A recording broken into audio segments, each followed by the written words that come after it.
Well, good morning. This is Pat O'Connell. I'm calling to order the New Mexico Public Regulation Commission regular weekly open meeting for Wednesday, March 1st, 2023. Michael, could you call the roll? Commissioner Ellison. Present. Commissioner Aguilera.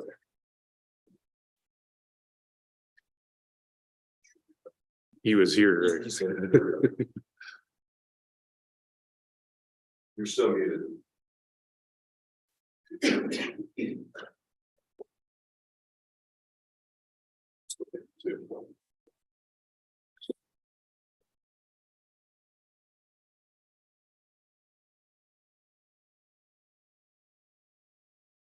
Commissioner Aguilera, we're taking the roll. Oh, sorry, I had my volume down. Not realize that. Present. And Commissioner O'Connell. Present. We have 3 commissioners present, constitutes a quorum. Thank you. Okay, so we'll start with standing for Pledge of Allegiance and state flag.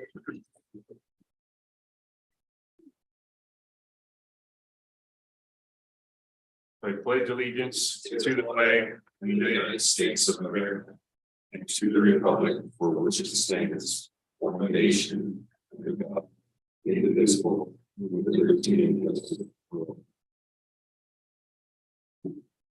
I salute the flag of the state of New Mexico, the symbol of perfect friendship among united cultures.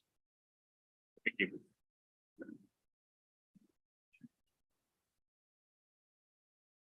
Okay, we have an agenda before us that was posted, and Commissioner, do you have any proposed changes to the agenda? I have one to recognize an employee who is leaving the PRC. So I just wanted to add that item, maybe either after this approval of the agenda, which would be section 3, so new section 4. Yeah, I'd say I think I know where you're going with that, and we'll have commissioner public comment. How about that? Okay, so at the end, that sounds good. No, I'll take it at item 4. Oh, okay, got it. And I believe that we no longer have the minutes of February 1st to approve. That would be the only Actually, I think we don't have the minute of February 9th. We do. Mr. Chairman, I believe. Mr. Chairman, I can clarify. The minutes for February 9th are reviewed and edited for approval. I did receive the minutes of February 1st this morning, but that did not leave us sufficient time to review them. So the agenda should be amended that we are only approving the minutes of February 9th today. Thank you. Yeah, I reviewed one set of minutes and assumed it was the earlier one, not the later. So, okay, so I move to approve the agenda with the revision on consideration and approval of prior meeting minutes to be limited to minutes of the February 9th meeting. I second that motion. Do you agree, Commissioner Aguilera? I do. Seeing no disagreement, the agenda is approved. Okay, so next step is public comment. Hans, do we have anyone registered for public comment?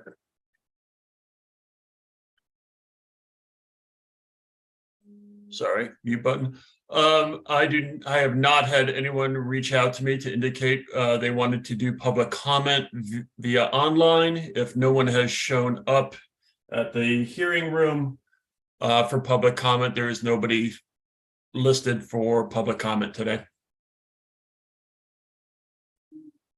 Yeah, thank you. I don't see anyone standing up here in the room. So I'll move on to Commissioner Aguilera for the recognition that you're hoping to provide. Yes, thank you. So we have a colleague of ours who is leaving the PRC, Renata Pirigallone, and she has accepted a position as the administrative services director at the Educational Retirement Board. And so she's going to start there on March 4th, I believe. So I just wanted to take a moment to recognize Renata because she wasn't at the PRC for very long, but she did a lot of work in the short time that she has been here with us. So she started in July of 2021. But so I was, talking to her about the list of accomplishments that she has had, and it's a very long list. So I'm not going to go through all of that, but some of the ones that stood out to me are that she reduced when she started, we had 40 PRC departments, which is a lot for an agency that has just over 100 employees.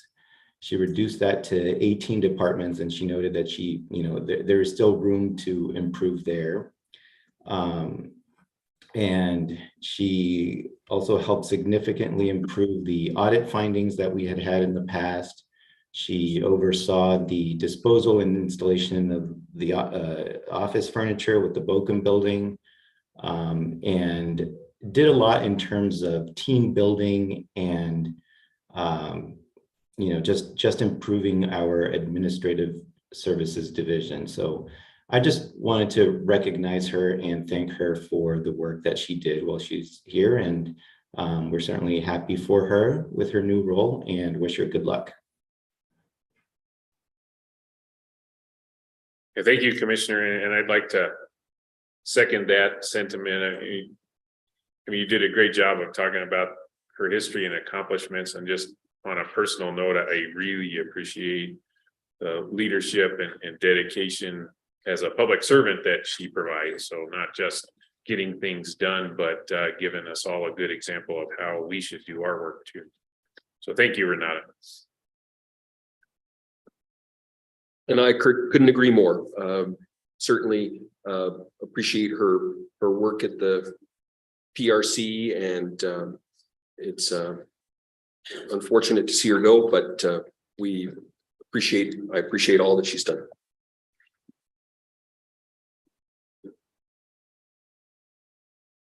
Okay, I think that concludes our public comment section of the agenda. So next up is we're going to have a presentation from the New Mexico Gas Company.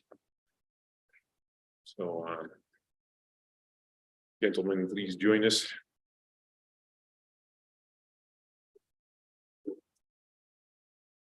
And then just for some background, we all know that winter heating season, we're in the middle of it, and the bills are particularly high this winter. So we thought it'd be worth it to bring the New Mexico Gas Company in to help explain the situation and provide us some insights into what the company's doing to help manage that situation. And hopefully we can finish up with a better understanding of what's going on and maybe some good takeaways on things customers can do and as we move forward. So take it away, gentlemen. Thank you, Mr. Chair. My name is Gerald Wasim. I'm the Vice President responsible for regulatory strategy and external affairs at New Mexico Gas. I'm joined by Tom Bullard, who's our Vice President of Engineering, Gas Management, and Technical Services. We also have Diana Jaramillo, who is our Manager of Customer Experience. Diana is with us today. He had some more specific questions about what we've been doing with customers. And we have Anita Hart and Rebecca Carter from our regulatory team here as well. I'll just start, first time I've been here, so congratulate the commissioners on their appointments and their confirmation. Also like to acknowledge the staff of the PRC. We have a great working relationship with the team here, and we appreciate the work that they do. We also appreciate the opportunity to be here today and talk about something that we know you've been hearing about, but also that our customers have been talking to us about. Tom will speak to the high gas prices that people have been experiencing this winter. I'll provide a little bit of information about communications with customers and maybe get to your questions and some discussion. So if do we have a slide presentation up? Or would you like us just to speak? Well, which you prefer, I think, I'm not sure if the person running Zoom has access to the slides. So we're happy just to walk through it, Chair, if you'd like. And then just so the public knows, their gas company has provided a slide deck. We get that posted online. Our website. Thank you. Just a little bit about New Mexico Gas Company. We serve much of our state. We provide service in 27 counties. We have more than 540,000 individual meters. And that means we serve about 1.2 million New Mexicans who count on us to heat their homes and businesses, to warm their water, to cook their food. We have about 700 employees, many of whom actually live and live in the communities where they work and provide service. We do have an in-house company call center to help customers with any of their needs, and 22 walk-in centers across the state. So Tom, maybe I'll ask you to talk about prices and what we've been experiencing. Thanks, Gerald. As Gerald said, I'm Tom Bullard, Vice President of Engineering, Gas Management, and Technical Services. So as part of my responsibilities is gas supply and gas control. There's been a number of factors that cause higher bills this winter versus last winter, particularly in January of 23 compared to January of 22. The first is that prices are up generally for the past year in the United States and around the world, driven by supply and demand market factors. And we're as you know, commissioners, we're not a production company or a marketing company, so we're in the market buying gas, and we're subject to market forces just as everyone else is.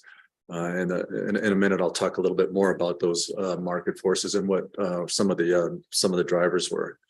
In addition, one of the other impacts in 23 is we did have a rate increase. That rate increase impacted customer bills by an average of $5 a month in January, and that's average. And it depends somewhat, obviously, on usage. And I'll talk a little bit more about that in a later slide. The other factor is that December, January, and February are our highest usage months. Customers use more gas in the winter months, obviously, than in the summer months. And in fact, it can be as much as 3 or 4 times as much usage in winter versus summer. We also have an approved charge to recover the extraordinary gas costs related to Winter Storm Uri that happened in 21. But we would have seen that last winter as well. So that would have been comparable in both this winter's bills and last winter's bills. And that amounted to approximately $8 in January. Some of the supply and demand market factors that were at work is one of the first is the war in Ukraine. That has lifted market prices up overall for the last year because it disrupted gas supplies in Europe and in Asia somewhat, and that drove up the LNG market. So much of the gas here in this area was going to LNG, and that drove up prices just kind of generally. And then particularly in this winter, just prior to January, there was a storm that hit much of the U.S., particularly the Northwest and California. And it happened to coincide with bid week, which is the week before the first of the month. And so that really increased prices significantly for that week. And in fact, I have a slide, and for those of you that have it, slide 5 shows how those prices peaked there we go. We have the slides up. This slide shows how those prices peaked in January because of the weather, and you can see the even before that, prices were somewhat elevated. The solid line here is actual prices, and the dotted lines are forecasted or projected prices going forward. So the good news is prices have dropped since January significantly. The March price is down in the $2 range and is expected to sort of hover in that level through spring and summer, and then come back up a little bit in the winter time, but not nearly as high as it was this winter, and potentially not even as high as it was last winter. The next slide shows a comparison year over year over the last 4 years for a typical residential customer bill in January. And you can see that in column 3, that's the cost of gas. That cost of gas has risen significantly over the past 4 years. Even last year was about double the previous 2 years. And then this January, it doubled again. But the good news, as I said, is forecasts are the prices are coming down. The second column, the first and second column shows you the impacts of rate increases. And as I mentioned before, the rate increase was approximately $5 impact to the bill this January versus last January. And the 118 therms, is that an average residential customer consumption in the winter? That's a typical residential consumption, yes.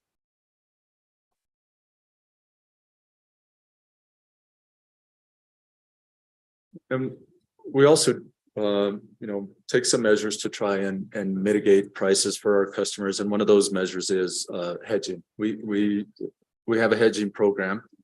We hedge our baseload gas with financial call options, and you can see in this slide, in the next slide, slide 7, that our hedges actually save customers a significant amount of money in January, roughly $100 million. And so, although prices in January were nearly we're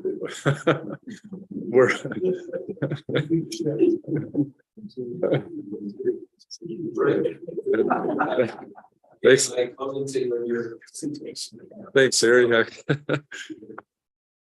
Even though prices were roughly double last January, had we not hedged, they would have been even double that. They would have been close to quadruple the price it was a year ago. So the hedges saved customers money. We also use storage to help moderate price impacts, and we're continually looking at the market and other strategies to help mitigate the price of gas. I'll turn it over to Gerald now to talk about the things that we did in terms of customer engagement and communication. So on the next slide, which is slide 8, just a little bit of information that we provide customers on the bill. So at the top, you'll see what the second page of a paper bill is, and the area that's circled is updated every month, and that provides customers with information about the estimated price of gas for the following month. So in October, you see here in October, November, December, January, and February, this is what customers would have seen on their bill in terms of information about what they should expect in the coming month for prices. We took steps through social media and on our website to provide information to customers. You see a picture here of a community event where members of our customer service team were out in the community to try and help people understand their bills, both proactively in terms of booking those meetings, but also being responsive to requests to do that. Go to the next slide, please. No surprise, just with prices, there was a significant amount of media coverage not only in New Mexico, but elsewhere. And so we try to take the opportunity when it was presented to us in response to questions, but also proactively reaching out to the news media in New Mexico to talk about prices. On the right here, you'll see there was a bill stuffer at the beginning of the winter. What that went into customer bills, where we talked to folks about what they might do to reduce their use in the assistance programs that we have available. Next slide, please. So this is just a description of some of the programs that our customers can access that we can help them with. So you've got the low-income home energy assistance program, which is a federal program administered by the Human Services Department here in New Mexico. So that's winter heating assistance. We have a fund that is paid for by customers and employees of New Mexico Gas, contributing to a fund that the company matches. That fund is administered by the Salvation Army, provides the opportunity for one-time assistance for customers who are struggling with their bills. We do offer a budget billing program where customers can pay the same amount monthly throughout the year. And because the bulk of the use is in the winter months, paying the same amount every month does help customers mitigate the impact of increases in the winter months. And we also make sure that if we're talking to customers that we're helping them with access to state assistance, so the New Mexico Home Fund and Energy Smart.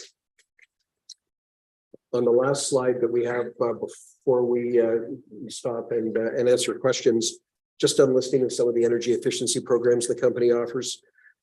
We do encourage both business and commercial customers to take advantage of our available energy efficiency programs, as well as our residential customers. With respect to the recent price spikes, obviously, tapping into an energy efficiency program today doesn't help you with your bill. But these programs are available, and if you are taking steps on energy efficiency and using the programs, it does help you in the future. So I did want to note that those programs are available, and we talk to customers about those all the time to try and help them with their bills in the future. And with that, I think we'll pause and just be available for any questions you might have. Appreciate the opportunity to be here. Great, thank you. Commissioner Aguilar, do you have any questions? Thank you for the presentation. I do not have any questions at the moment. But maybe I'll let one of you guys go. Do you have any? Yes, thank you very much for that. That was a very informative presentation. I certainly, I think it's clear that the lion's share of the increases that people are seeing are due to the purchase costs of gas, not due to the distribution rates, but the purchase costs of gas and some Winter Storm Uri overhang. And certainly I appreciate your hedging, which looks like it's been very successful for this winter. I did want to ask, what percentage of your gas purchases do you aim to hedge versus what you purchase in the spot market? Thanks, Commissioner. Good question. We hedge 100% of our what we call our base load gas. Our base load is the gas, the minimum amount we're going to use every day. And it's roughly 70% of our average throughput for the last 10 years. So we hedge 100% of that. And then the swing gas is subject to market forces. We have in the past looked at the potential for hedging swing gas, but it was just too expensive. It was uneconomic to hedge that gas. But we're continuing to look at other options potentially for swing gas.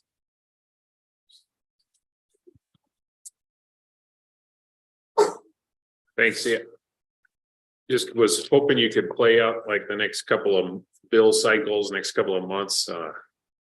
Folks are seeing bills in the $200 range or more. When does that start to come down? And just typically based on usual use and what you're seeing with your gas cost factor statements. Actually, that it should come down in this month's bills, and then next month's bills will see a significant decrease. And then I appreciate what you're saying about if you sign up for energy efficiency today, that'll help you tomorrow. What happens if somebody calls today to be on budget billing? So the budget billing would be going forward, so it would be for the next 12 months, and we take a look at their use and put them on a budget bill program then.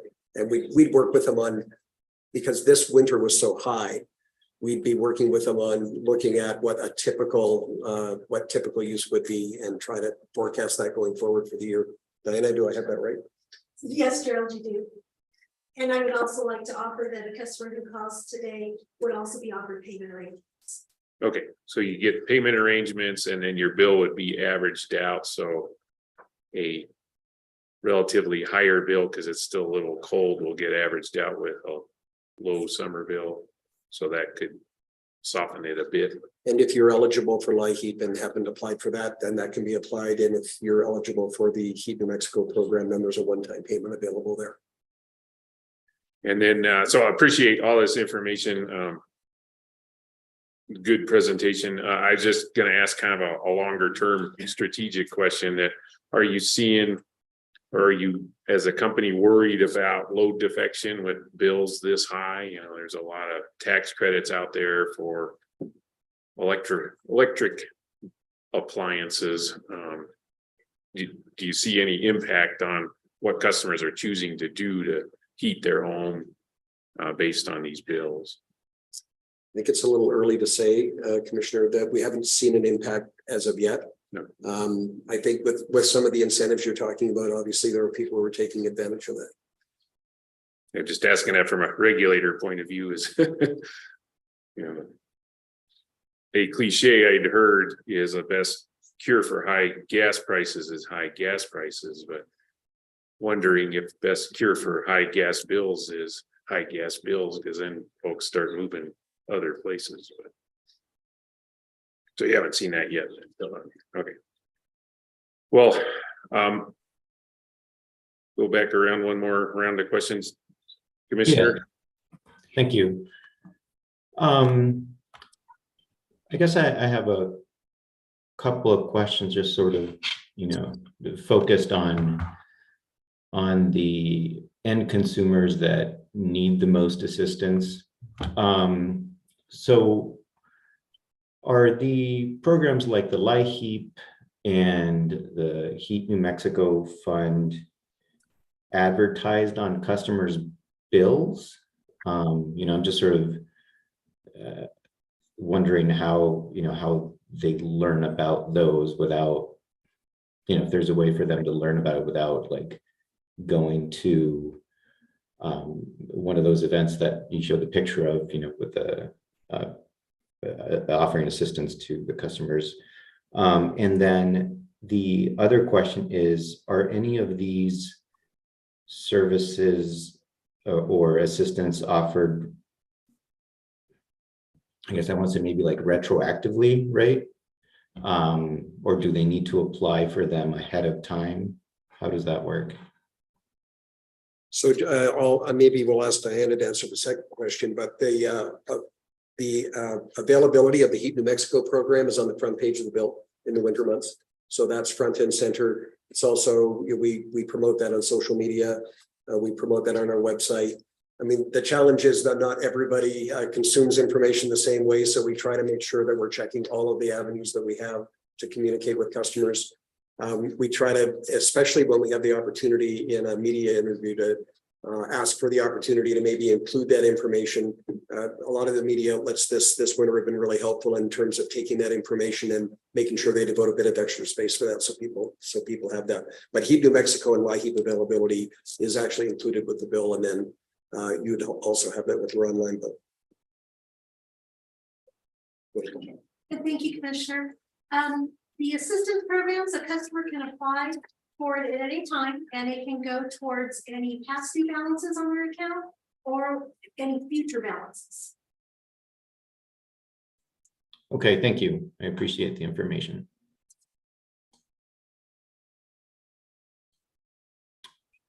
Those are the questions I had. Thank you. Yeah, thank you for those questions. It got me thinking to go back and double check, because I know we get a lot of inquiries about bills, and it'd be good if we can also include, amplify the message that you're talking about, that if there are programs available. Because like you say, different people go to different places to get their information. Feels like we should also make sure folks are aware of those. Did you have any more questions? I guess just to comment that I see that you folks understand the importance of explaining the components of the bill, of the cost of gas to customers, and I would encourage you to continue doing that, because I believe that would clear up some questions that customers have about why is it that my bill is so much more. But thank you. Appreciate the presentation today. Great. So I don't see any more questions. And again, I really appreciate New Mexico Gas Company coming in. Great to see you again, both of you. Thank you for your presentation today. Thank you. We appreciate it. Thank you. Thank you.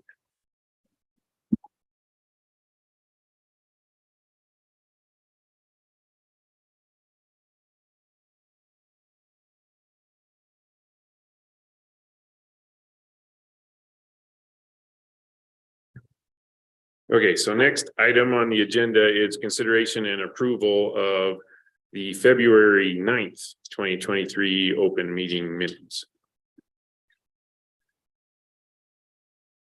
I move to approve the minutes. I second that motion.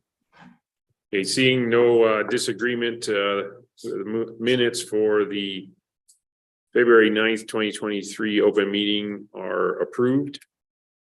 Next item on the agenda is a recitation that's required after, in the first open meeting after there has been an executive closed session. I'm going to ask Michael Smith from Office of General Counsel to handle that item. He was in attendance at these meetings.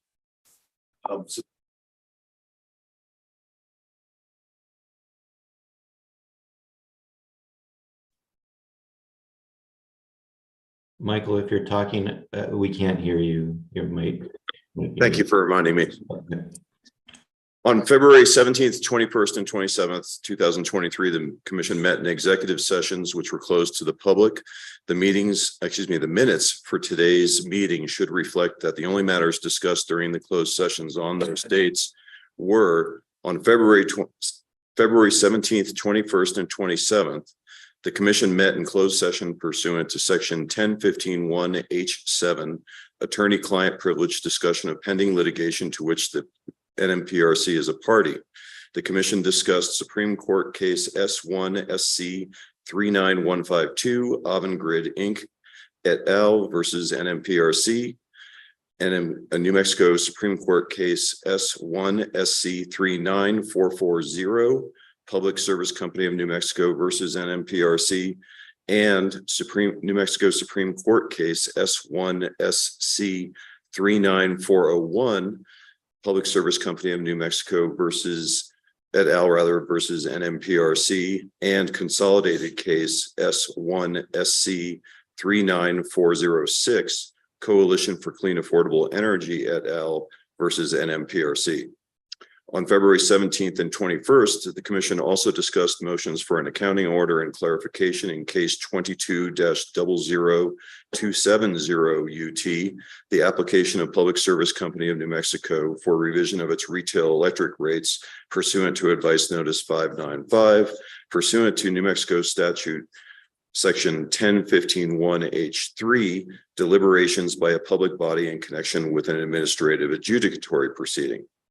On February 27th, the commission also discussed the hearing examiner's recommended decisions to consolidate and to extend the suspension period in case 22-00270 UT, the application of Public Service Company of New Mexico for revision of its retail electric rates pursuant to Advice Notice 595, And in case 22-00-166 UT in the matter of Public Service Company of New Mexico for continued use of fuel and purchase power cost adjustment clause pursuant to NMSA section 1015-1H3.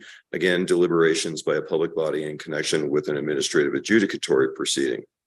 The minutes should further reflect and confirm that Commissioner Patrick O'Connell was not present for and did not participate in any way in the discussions of case S1 SC 39152 Avangrid Inc. et al. Versus NMPRC. Thank you, Michael. So that takes us to the consent action items piece of the agenda. We have a few cases on the consent agenda. You want to list the cases for us, Michael? Yes, clear my throat. Consent action items today are transportation matters case 23-00031 TRM in the matter of the application of New Era Corporation LLC for a certificate to provide general shuttle service. It's a potential order granting the certificate.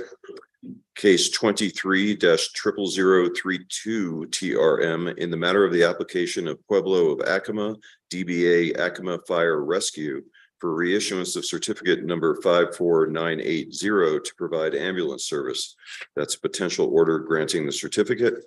In utility matters, we have case 23-00040 UT in the matter of the application of El Paso Electric Company for a variance from the requirements of Rule 17.9.568 NMAC. That's a potential bench request order. Then case 23-00045 UT in the matter of Southwestern Public Service Company's petition for variances from amended Rule 17.9.568 NMAC. That's a potential bench request order. Then case 22-00097 UT in the matter of applications for 2023 broadband program support from the State Rural Universal Service Fund as per Rule 17.11.10.31 NMAC. That's a potential order regarding Smith Bagley Inc.'s request for initial disbursement. And that sums up the consent action items. Commissioners, any discussion on the consent action items? Nothing from me. I don't have anything to bring up. Then I move that we approve the consent action items. Seconded. Seeing no disagreement, the consent action items are approved. So next on the agenda is the regular action items. The first item is a utility matter with a presentation from Judith Amer from our Office of General Counsel.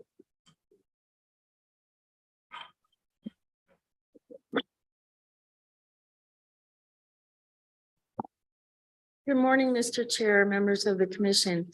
This matter comes before you today in case number 22-00166-UT in the matter of the application of Public Service Company of New Mexico for continued use of its fuel and purchased power cost adjustment clause, also known as FPPCAC. In addition, this matter comes before you upon the recommended decision issued on January 27th, 2023 by hearing examiner Christopher Ryan. The proposed order recommends adopting the recommended decision in its entirety. The recommended decision found and concluded that cases number 22-00166 UT and 22-00270 UT, which is the pending PNM rate case, involves similar questions of law and fact, consolidation of cases numbers 22-00166 UT with 22-00270 UT will not prejudice the rights of the applicant, interveners, or staff. And consolidation of cases number 22-00166 UT with 22-00270 UT will not produce confusion of the issues, but will instead give the commission and the parties opportunity to examine P&M's revenue collection in its entirety, which is necessary and useful to the hearing examiner assigned to case number 22-00166 UT and both hearing examiners assigned to case number 22-00270 UT. For that reason, the decretal paragraphs provide that case number 22-00166 UT is consolidated with case number 22-00270 UT. The procedural dates set in the fuel cost case are vacated and now replaced by the procedural dates in the rate case. And to the extent the procedural dates in the rate case produce any procedural issues that cannot be anticipated at this time, the hearing examiners in the rate case are authorized to take whatever action is necessary to remedy those issues. And I stand for questions. Commissioners, are there any questions or discussion on this potential order on the recommended decision?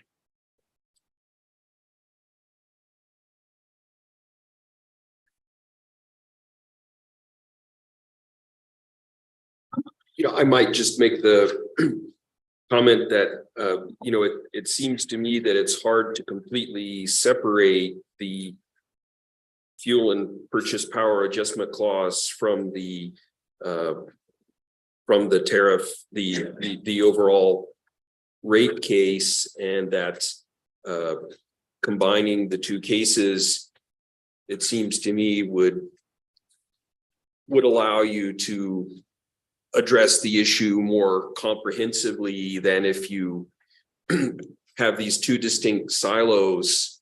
I could easily see many questions in common, such as some of the new solar resources as to what is considered a demand charge and what is considered a purchase power charge, and with the battery resources as well being treated differently from the purchase power, as well as the San Juan units.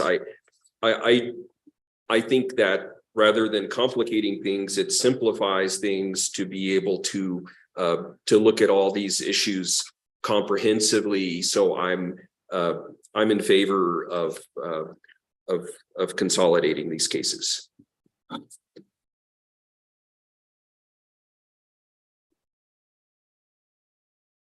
Well, then I'll move to adopt the potential order on the recommended decision. I second that motion. Let's take a roll call vote on that, Michael. Commissioner Aguilera, Aye. Commissioner Elson, Aye. Commissioner O'Connell, Aye. motion carries. Okay, so next item on the agenda is also a presentation by Judith Amer. This one is case 21-00128 UT.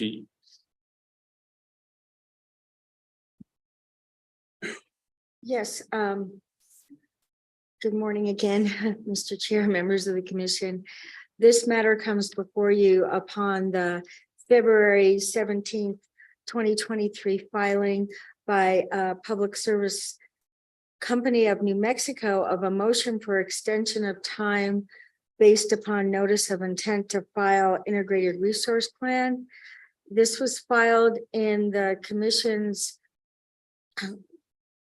rulemaking docket, which was case number 21-00128 UT in the matter of a commission rulemaking regarding NMPRC rule 17.7.3 NMAC integrated resource plans and procurement procedures.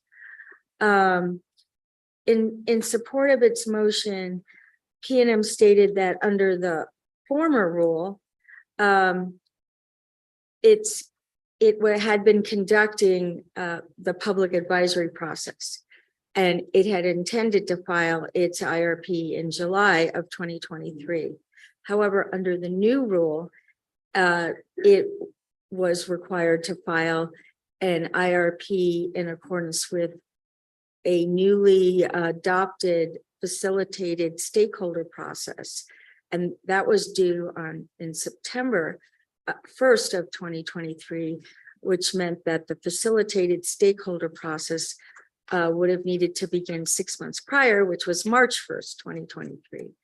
And PNM stated that because it's a new process and it needed additional time in order to begin that facilitated stakeholder process and then ultimately file its IRP. So it requested an extension of time until June 15th, 2023 to file its notice of intent and begin its facilitated stakeholder process and then file its IRP in December 15th of 2023. And the proposed order would grant PNM's motion for extension of time because it is reasonable to allow them to properly prepare for their new IRP filing and the new facilitated stakeholder process. And they are the first utility to begin this new process. So the order would grant the motion for extension of time as follows. The March 1st, 2023 deadline for commencing PNM's 2023 IRP stakeholder process is extended until June 15th, 2023, which is 6 months prior to December 15th, 2023.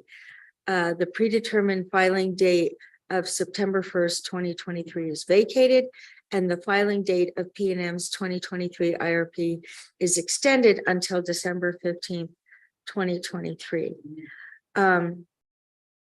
That there is one other issue that we can discuss now, which is that on Friday, in the same docket, SPS filed a letter informing the commission that it would like to move up the date for its filing of its IRP. Under the new rule, it was scheduled to file on September, a year after PNM. So PNM was to file September 1st, 2023, and SPS was to file September 1st, 2024. However, they would like to file their IRP in 2023 instead of 2024 because they assert that they need a sufficient time to issue RFPs and conduct competitive solicitations for new generation resources. And therefore, SPS indicates it would like to file its notice of intent on March 1st, 2023, and then file its IRP on 6 months later on September 1st, 2023. That does create practical concerns for the commission because if you were to grant both requests, there would be overlapping facilitated stakeholder processes.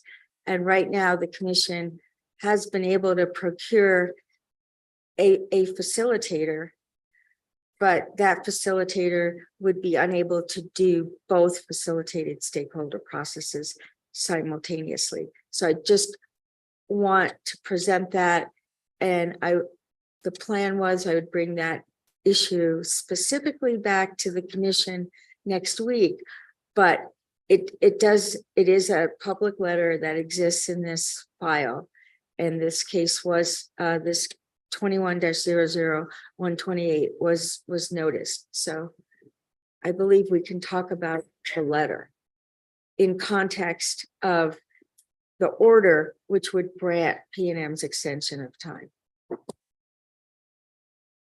Thank you, Ms. Amer. Commissioners, any questions or discussion? Have we, Go ahead. oh, I'm sorry, go ahead, Commissioner Aguilera. I was just going to ask a hypothetical if SPS files to have their IRP sooner and P&M were to stay on its current schedule, would there be overlap? And would you have the same concern there, Judy, in terms of the overlap?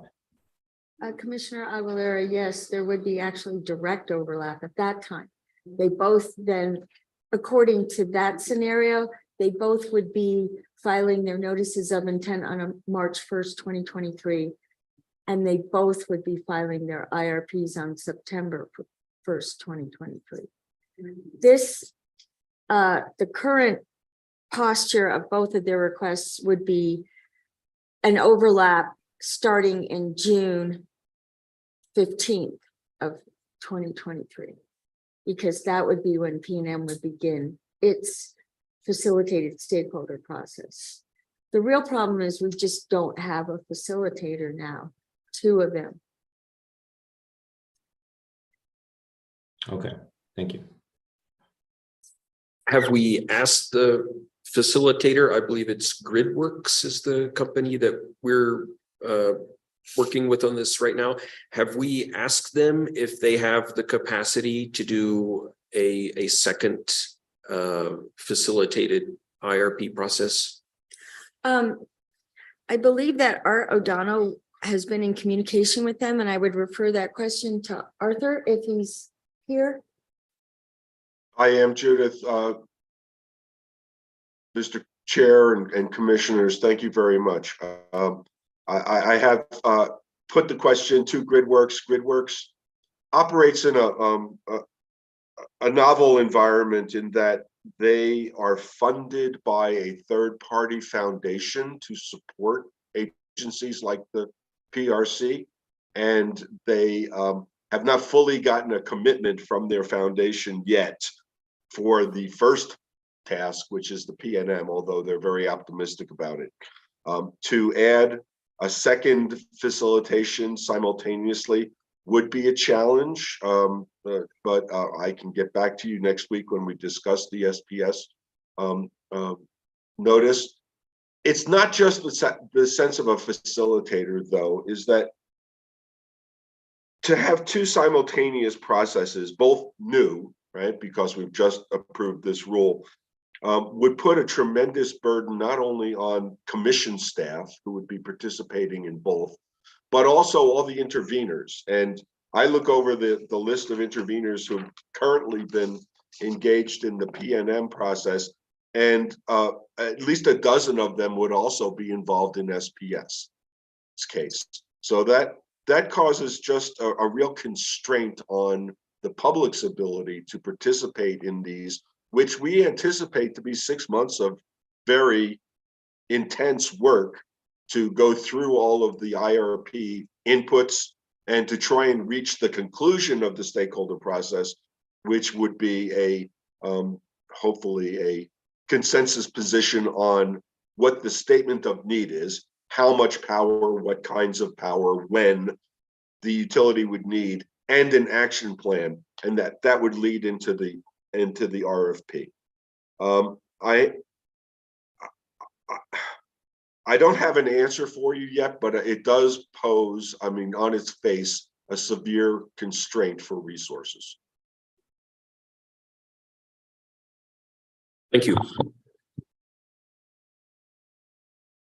Yeah, I gotta admit, I'm dealing with a bit of cognitive dissonance too, looking at the two requests from the two utilities. We have one who's expressed concerns publicly about wanting more resources, and they're the ones asking for a delay. We have another that hasn't made that statement, asking to speed things up. So trying to deal with how can both of those things be true. Having said that, giving utilities the opportunity to do a good job with their planning processes is important, especially because it's their responsibility to meet customer load. So having noted that the requests don't seem to align with what the public statements of these two companies are, I think we need to take the PNM request first. It's the one in front of us. Art's concerns are noted.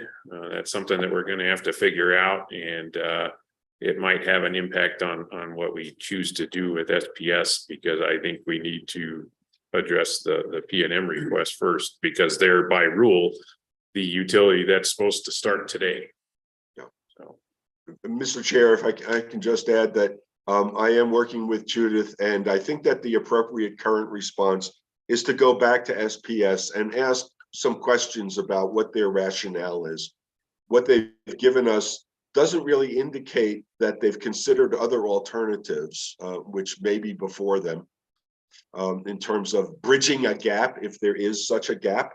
But they didn't really justify this advancing by a year, except to state that it takes longer to move from the solicitation process to actually signing contracts and getting those projects operational. I'll just note that none of those dates. We'll deal with the SPS request in due course. Yes, So appreciate your comments. yes, thank you. So any more discussion or questions, commissioners? Yes, I have a question. Recognizing that the start date would be today, is there anything that is compelling us to rule on PNM's application today? And I guess that question is for our advisors in OGC. Thank you, Commissioner Aguilera. I would say under the rule, they are required to file no later than September 1st, 2023, and they are required to start the facilitated stakeholder process on March 1st, 2023. So I believe the commission should make a decision regarding that date, which is today, and make it today. Because otherwise, they won't know whether or not to start the facilitated stakeholder process today. Right. In the absence of an order, I think they just would need to figure out what to do. I have another question. If this request by PNM is granted, then on the back end, do we end up in the same situation where we have two overlapping processes and end up having the same discussion again? Well, there's a variety of scenarios. If we granted PNM's extension, then their final IRP decision filing would be in December of 2023. And if SPS had no variances, they would then start their process in March of 2024 and would file in September of 2024. So there really wouldn't be a lot of overlap. However, if you were to grant SPS's variance request, then the overlap appears to start in June of 2023, because SPS would start then their facilitated stakeholder process today, running through September. So between June and September, the facilitated stakeholder processes would be overlapping between June and September. So there definitely would be an overlap in terms of, and all the deadlines for decisions start from the very beginning, the notices of intent. So if there's an overlap in the facilitated stakeholder process, then there will be an overlap in the remaining processes after the filing the commission decision making. Thank you. But it's not a direct overlap. As I said, it's a staggered overlap because according to the current request, SPS would begin in March and P&M would begin in June. So it would be slightly staggered that way.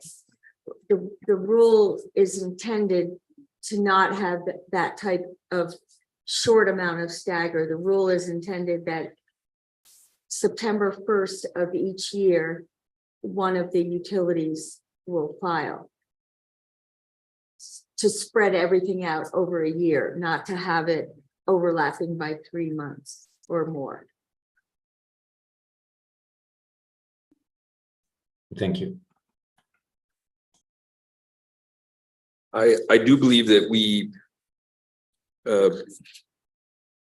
need to make a decision on the matter before us, and that's the P&M motion to extend their IRP filing by 3.5 months. And I'm inclined to support it because this is, as has been stated, the first test of, I guess, the first IRP process under the new IRP procedures, and P&M has had quite an extensive process under the old set of rules, and are having to completely retool to comply with the new rules.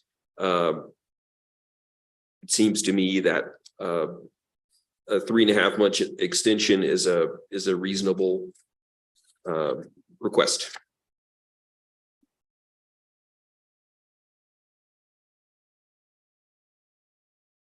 So based on that, I'm going to move to approve the order on public service companies' motion to extend the time for their integrated resource plan. Second. Any discussion before we vote? Yeah, Michael, could you help us with a roll call? Commissioner Aguilera, Aye. Commissioner Ellison. Aye. Commissioner O'Connell. Aye, Motion passes 3-0. thank you. The next item on the agenda is community solar matter, and we'll have a presentation from Russell Fisk. So Russell's moving to the front of the room.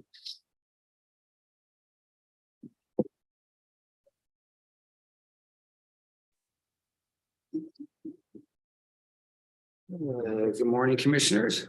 Can you hear me? All right, so this was a matter that was before the commission last week.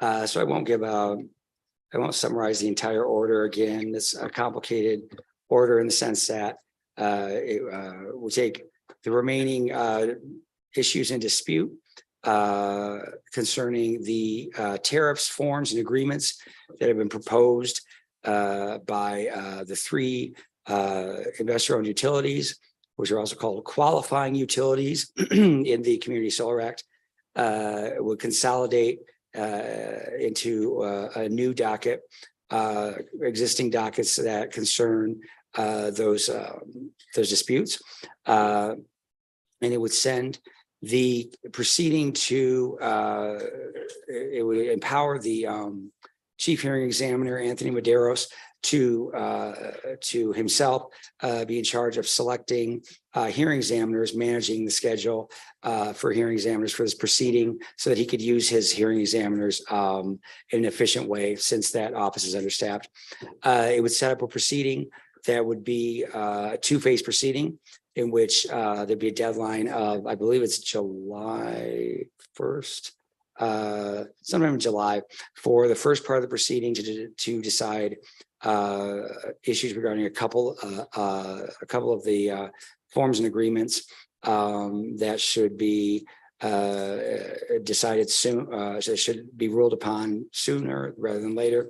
And then the rest of the remaining issues would be decided by March of 2024, which would be plenty of time, given where the status of where the selection process is. Currently, Incline Inc., the program administrator, is in the process of selecting applications. And so certain things need to be in place fairly soon. Other things can wait. And there will be need to be a lot of review. Again, this proceeding is just, the hearing examiners will just be holding evidentiary hearings, and they will not be issuing a recommended decision. That will help with the timing. It will create a record on which the commission can base its decisions. And so you won't be getting an RD, but you'll be getting, I'll be reviewing the record, and Arthur O'Donnell, our advisor, will also be helping us with that, and just providing a proposed order at the end. So there, I did a little summary of the order that I think you're already aware of. But the issues that carried over from last week that were, at issue, that were controversial among the commissioners were regarded the track changes that added new paragraph 33. So the order and board effect that has track changes showing paragraph 33. That's what I've been discussing with you before this meeting. It seems to be where the potential controversy lies. As I noted in my memo, those sections and that section, the paragraph, and the specific identification of 5 issues or 5 proposals that the commission, if the commission adopted this proposed order, would be saying it's not going to consider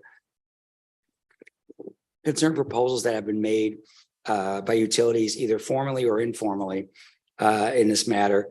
And we've talked about those. Some of those things, for instance, some of the utilities or one or more had requested that the commission include, be involved in identifying whether community solar facilities were qualifying facilities. That's completely a matter for FERC to determine. Of course, any proposals by the utilities that, any effect that FERC's regulations regarding qualifying facilities might have upon community solar facilities, something we would consider. Well, we won't be involved in the commission should not be involved in actually determining whether these are qualifying facilities. That's completely up to FERC. There's a process for that. And then there were 4 other proposals that are identified in the order that would violate the rule or the act itself. The community solar rule. We've discussed the transmission cost issue, which has been a controversial issue that utilities have disputed since the rulemaking and their comments, and then right through the filing of advice notices.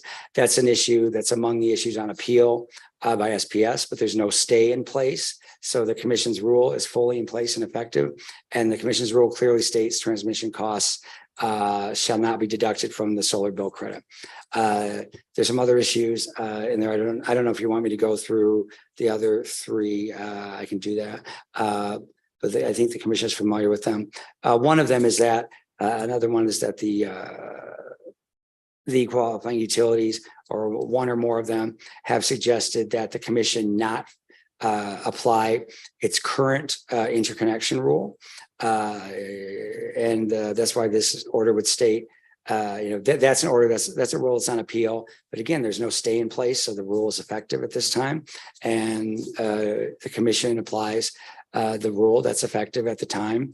In this case, it would be at the time the applications are filed. So if there's a stay in place at that time, then the commission might be in the position of filing an interconnection, of applying the old interconnection rule, but there isn't at this time. So there's no reason that the commission should do that.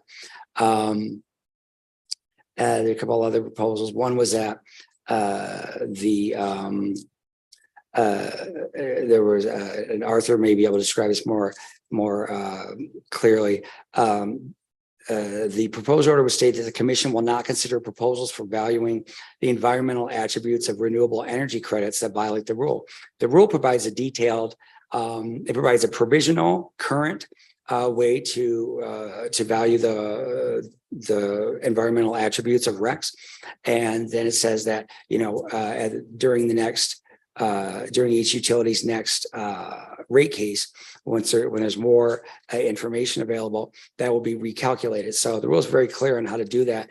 And Arthur informed me that one or more utilities had asked to do the valuation a different way. So we just want to foreclose consideration of proposals that have come up, whether informally or formally, that would clearly violate the rule of the act or would be outside the commission's jurisdiction. Now, as I mentioned to some of you in discussions, it goes without saying what's said in paragraph 33. The commission will not consider proposals that violate the act or the rule and will not consider proposals that implicate matters outside of the commission's jurisdiction. That goes without saying. The reason it's included here is because this is helpful for the hearing examiners, and Anthony Medeiros has reviewed this order to have a clear notice from the commission that there are certain proposals that have been made, whether it's informally or formally, that should not be considered. Now, that still leaves room for the hearing examiners to consider arguments by the utilities. Well, this proposal doesn't actually violate the act or the rule because and make those arguments. Then the hearing examiners will consider those. But there were some things that just clearly violated the rule or the act, or again, were outside our jurisdiction. And the hearing examiners will be confident when they see those proposals that the commission doesn't want any evidentiary proceedings on proposals that are just clearly in violation. So with that, I can. One other thing I wanted to point out was I've still left as track changes a change that Commissioner Aguilera had recommended last week, and I'm sorry, let me find that paragraph, which was in the recitation of the history of the matter, in other words, where I go through where the proposed order goes through all of the things that have been filed. There's a mention of, sorry, let me find this paragraph. Sorry about that. Oh, here it is. In paragraph 29, there is a mention of PNM's advice notice number 598. And I mentioned the proposed order mentions that just because there are a lot of it's a long advice notice filing that includes called cogeneration and small power production compliance filing, but it included this community solar administrative cost rider, and that advice notice bears an effective date of today. What Commissioner Aguilera had recommended was to remove. There was a sentence that said the commission has not yet received a recommendation from staff concerning this advice notice and has not yet issued any orders concerning this advice notice. This was just a recitation of, this is something that might end up being considered in this proceeding. It could be relevant. It's perfectly fine with me to remove the statement that Commissioner Aguilera wanted to remove, which is just the part that says the commission has not yet received a recommendation from staff concerning the advice notice, so that it would just read, the commission has not yet issued any orders concerning this advice notice. Those things are still both true. I've noted that I haven't seen a memo from staff about advice notice 598. I saw one about advice notice 597, which they said should be allowed to go in effect. But 598, I haven't seen the memo. Maybe I just wasn't copied on the memo. So I actually provided to the utility division staff, Ed Rolkoff, and also legal division a couple of weeks ago, sort of a reminder about that advice notice that was coming up. So maybe they've issued a recommendation, and if they issued a recommendation of do not suspend, then it wouldn't come before the commission. It wouldn't be on the agenda anyway. If it were a suspension recommendation, then it would. But I just haven't seen it. Maybe I just wasn't served with that. So just to let you know, that's where that stands. But this paragraph could stand as it is because commission could say it has, or as Commissioner Aguilera has recommended, the commission has not yet issued any orders concerning this advice notice. That's 100% true. It just would note that for the record for the hearing examiners. So a lot of this order, it was prepared in conjunction with Anthony and also Arthur O'Donnell, is to provide a really clear roadmap and a lot of detail to the hearing examiners because they'll appreciate that. So with that, I'll take any questions.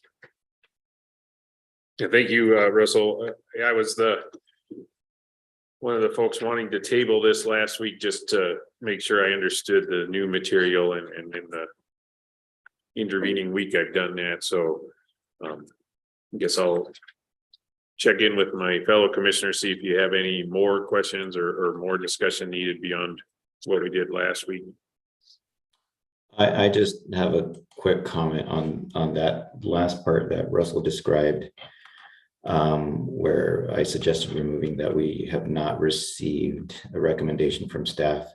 That was just a tonal edit. I didn't feel like we needed to me, it just sounded like, hey, where is this? Or, I didn't want to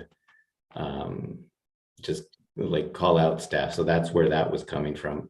Also did not anticipate that would be explained here at the meeting, but so anyway, I just wanted to explain that where that was coming from.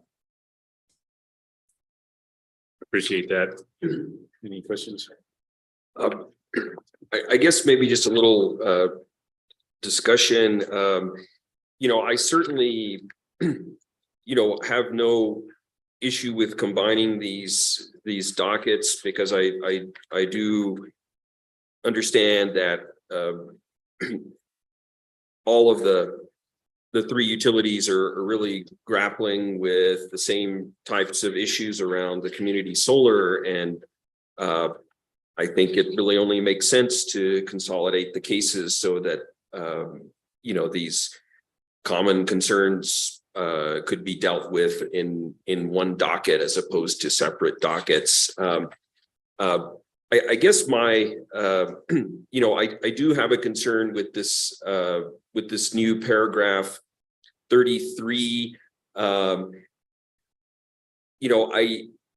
wonder, what we're getting by enumerating some things that violate the Community Solar Act or the current rule. I suppose some could interpret this as an exhaustive list, and in that case, we'd be better off not having the list. It's clear that in this docket that we will potentially create here, that the existing rules apply. However, for a future round of community solar, personally, I would like to reserve the right to reconsider certain aspects of the community solar rule. And, perhaps it's just my unfounded concern that some could read this and say, oh, you're promising never to do these things in the future. So I guess my preference would be to leave only the first sentence of point 33 and paragraph 33 and approve everything else.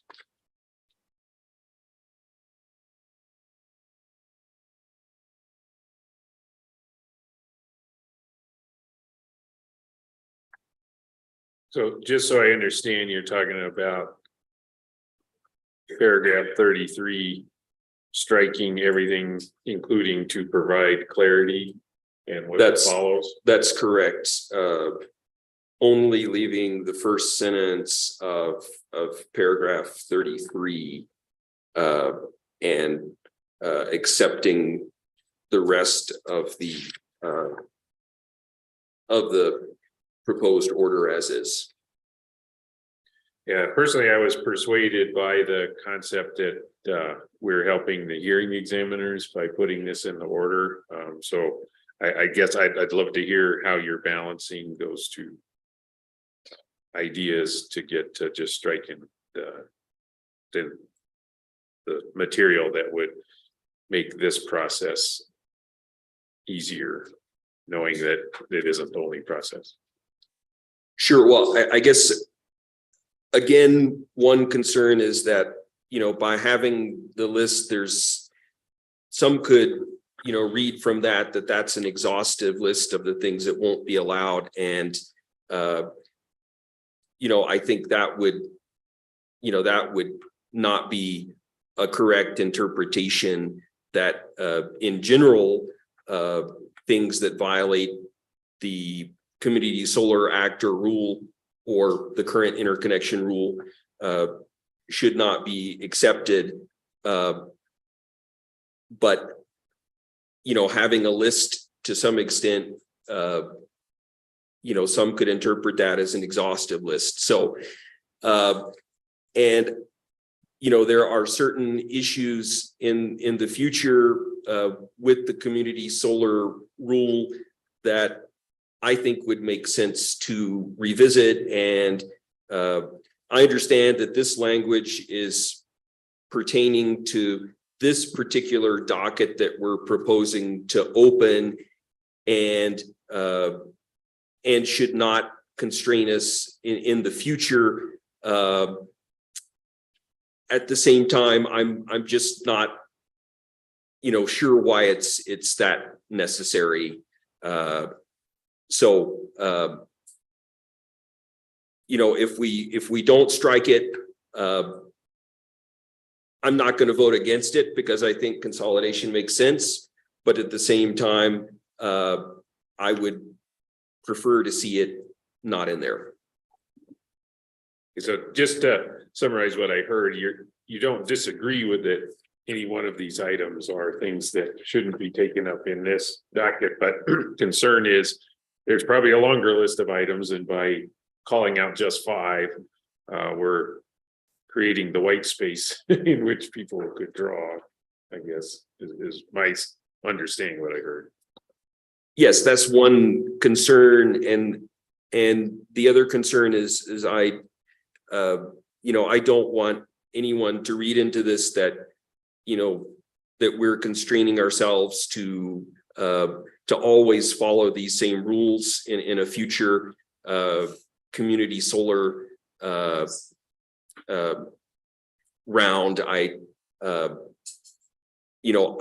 don't interpret it that way. I see this as really applying to this round, but I also do not want to constrain the commission and it's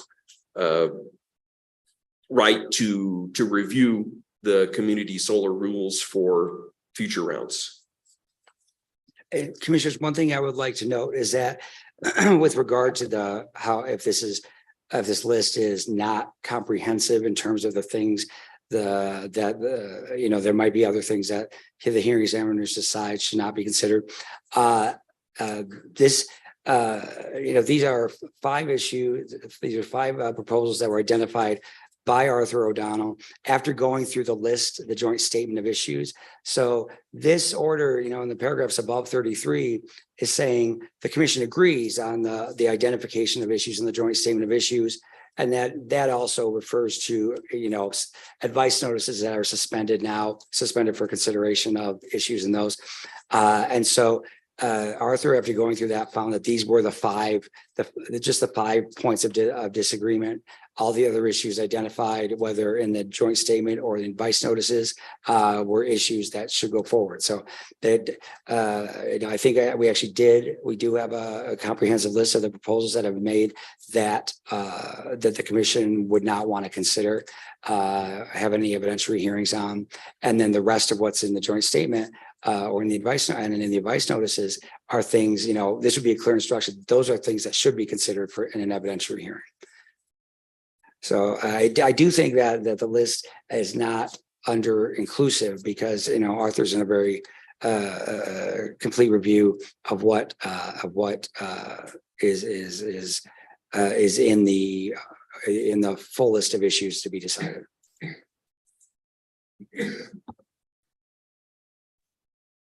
Do you have any thoughts on this, Commissioner Aguilera? Yes, I do. I guess I don't have any concerns with the 5 items that were presented here. On the other hand, I don't think it's necessary. I think that if we implemented the change that Commissioner Ellison proposed, I think it still covers the same issue. And,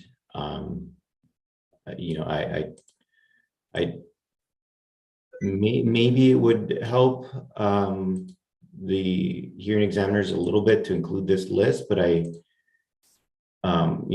also thought that Commissioner Ellison made some persuasive arguments. I would be fine revising the draft as he proposed.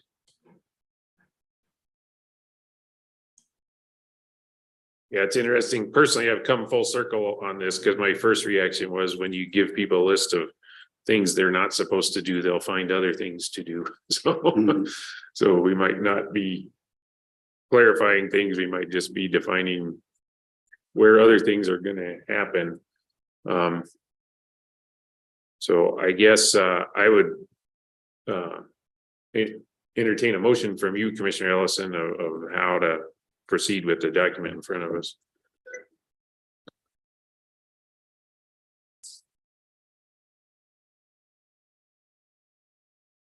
So I would move to adopt this order with striking everything in paragraph 33 except the initial sentence.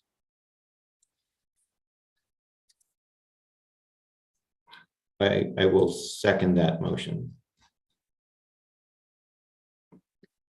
I think we've had plenty of discussion on this, but is there any further discussion before we vote?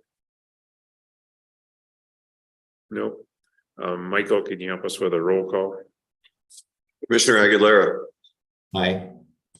Commissioner Ellison, Aye. Commissioner O'Connell. Aye, Motion carries, vote 3-0. thank you.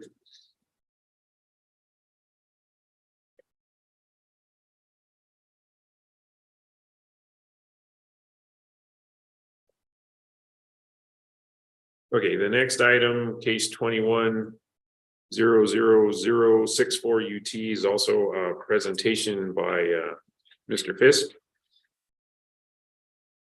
Yes, commissioners, we've discussed this matter quite a bit.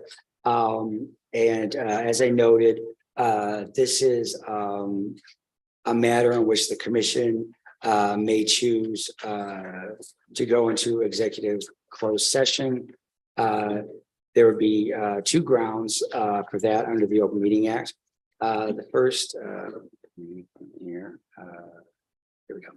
Okay, would be under 1015 1015-1 1015-1 sorry, let me get this right. H 1015-1 sub H sub 3 for deliberations by a public body in connection with an administrative adjudicatory proceeding, and possibly even more pertinent under subsection H 7, a meeting subject to the attorney-client privilege pertaining to threatened or pending litigation in which the public body is or may become a participant, and that is due to, of course, the filing of a writ petition for a writ of mandamus with the and request for a stay of any anticipated commission decision in this matter filed by the city of Las Cruces, Doñana County, and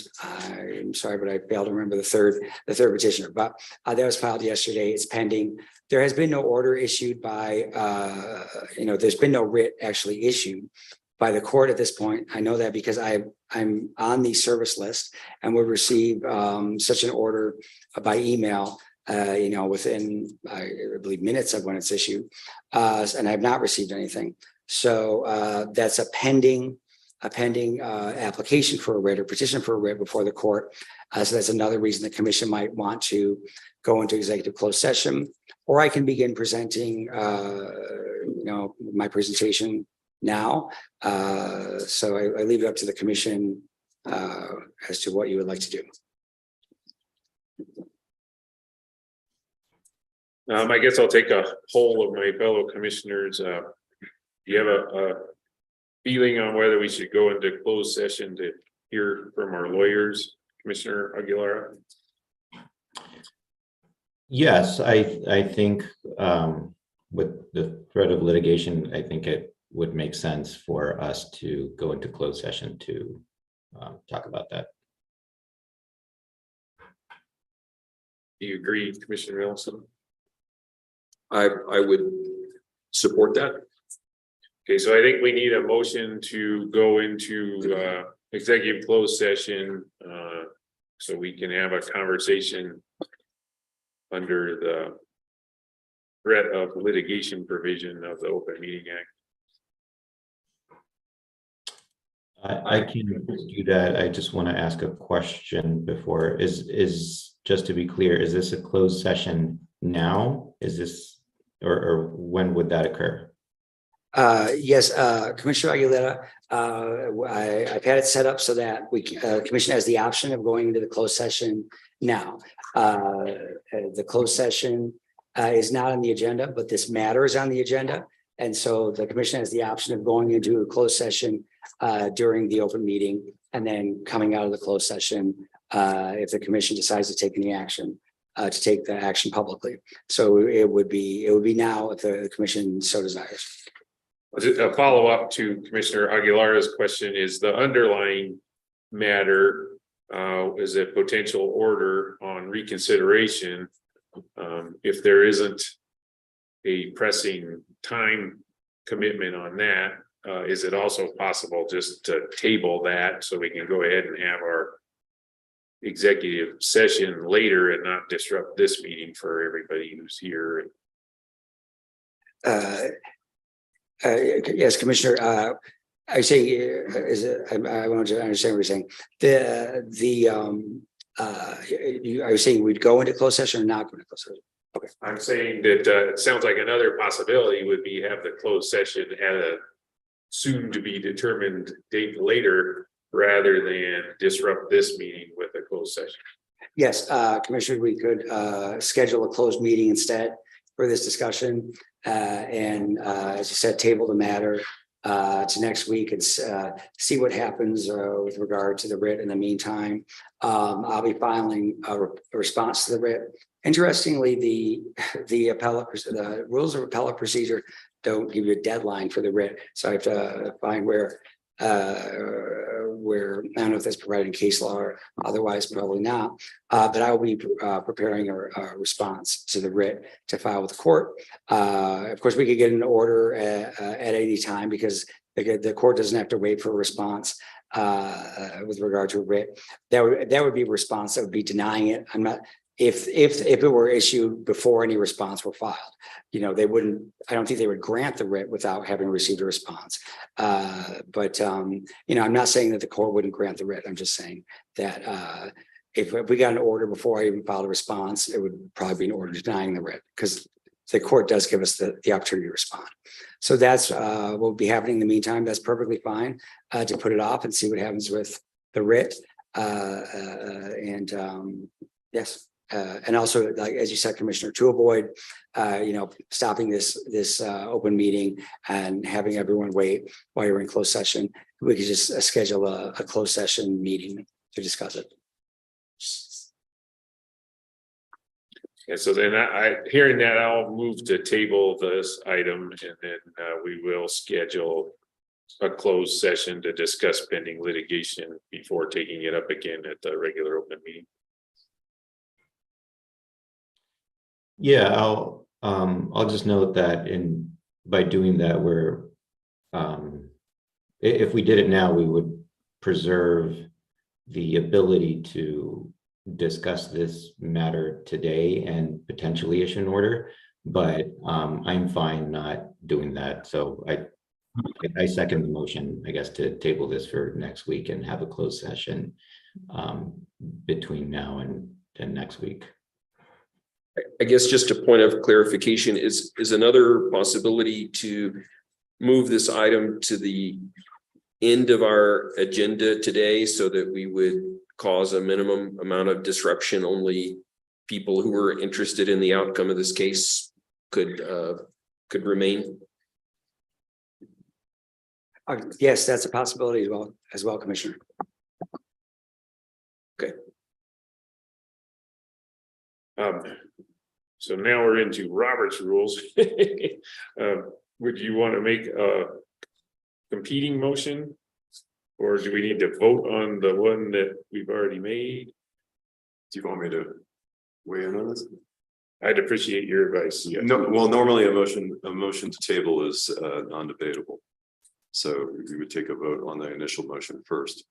And then if there's a follow-up motion, that could be considered. Okay, so I haven't heard that. I will vote no on my motion to table, so we can. Somebody else has to vote no too. So I guess. Could you help us with a roll call, I guess, on the motion that's on the table? I'm sorry, the motion was by Commissioner Ellison, correct?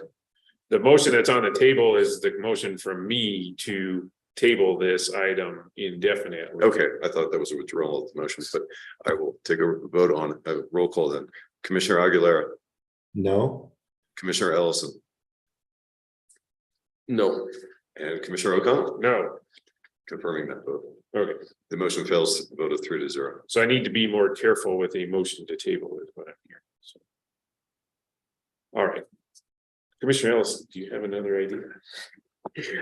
I would move that we place this item at the end of our agenda today so that we, still reserve the right to act on it should we wish today, yet sort of cause a minimum amount of disruption for folks attending the meeting.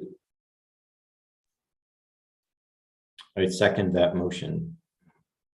Okay, seeing no disagreement, we're going to rearrange the agenda for this meeting and take this item off of the regular action list and add it at the end of the agenda.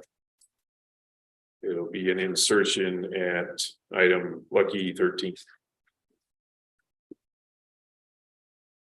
Okay, so next item is 22-00270 UT with presentation by Mr. Michael Smith from our Office of General Counsel. Thank you, Russell. Thank you, Commissioners. Mr. Chairman, Commissioners, this matter actually could have probably been on the consent agenda, except that it was partially dependent on the other matter relating to the consolidation that Ms. Amer presented earlier. This is before the commission on a recommended decision recommending an extension of the suspension period for an additional 3 months, as is contemplated by section 6287C.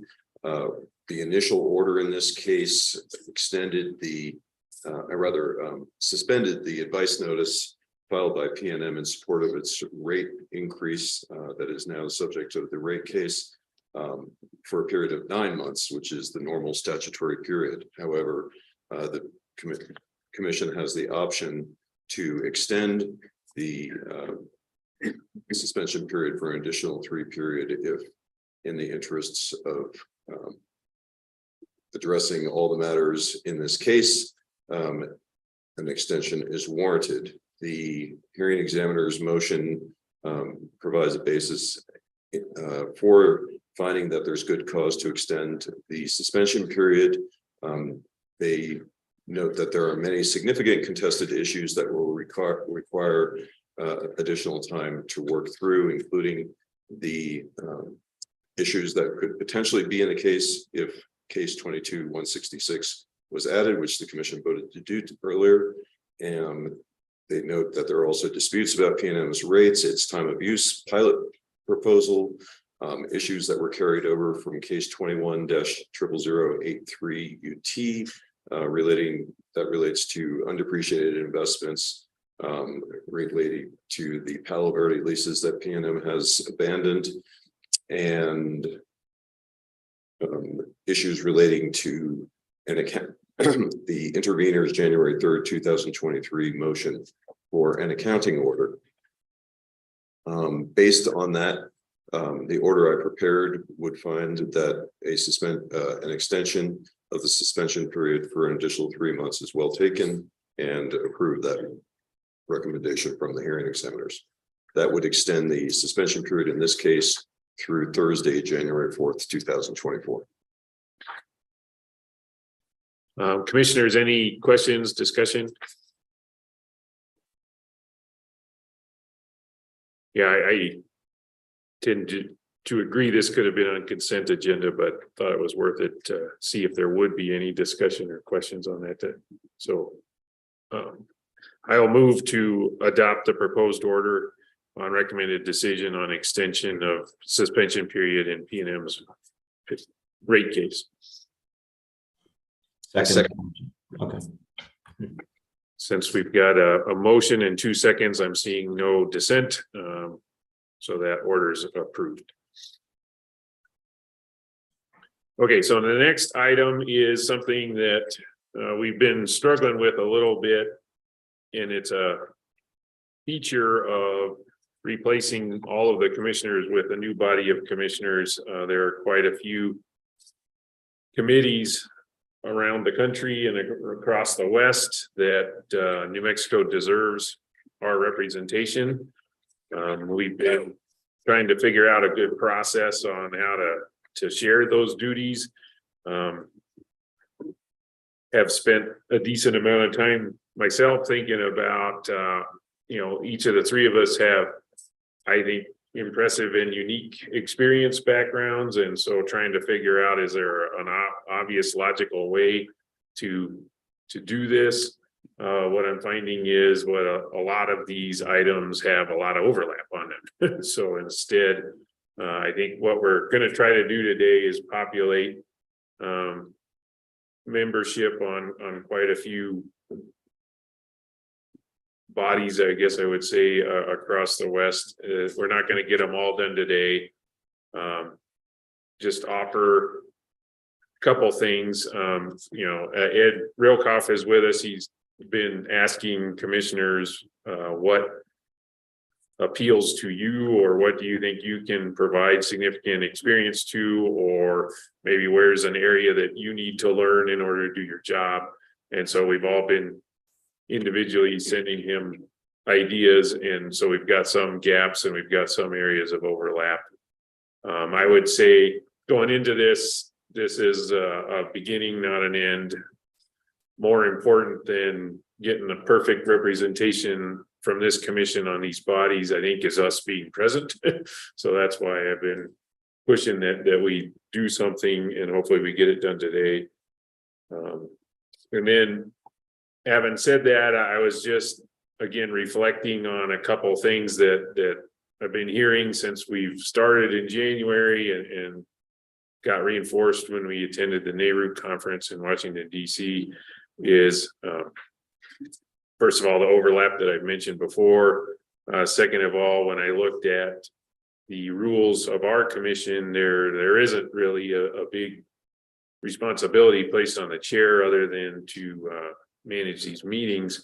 But as we go out and work around the country, that title does have some weight, so I'd like to step up to that responsibility. So that informs some of my preferences that we're going to see on these committee membership list. And then this is a Pat O'Connell assessment of the world. We've got expertise in three very important topics that a lot of these 8 bodies look at. I think Commissioner Ellison has amazing insight and experience on resource adequacy. I think Commissioner Aguilara has premier level expertise on markets and transmission coming from FERC. I've personally been working on putting together policies for states that have set goals of getting to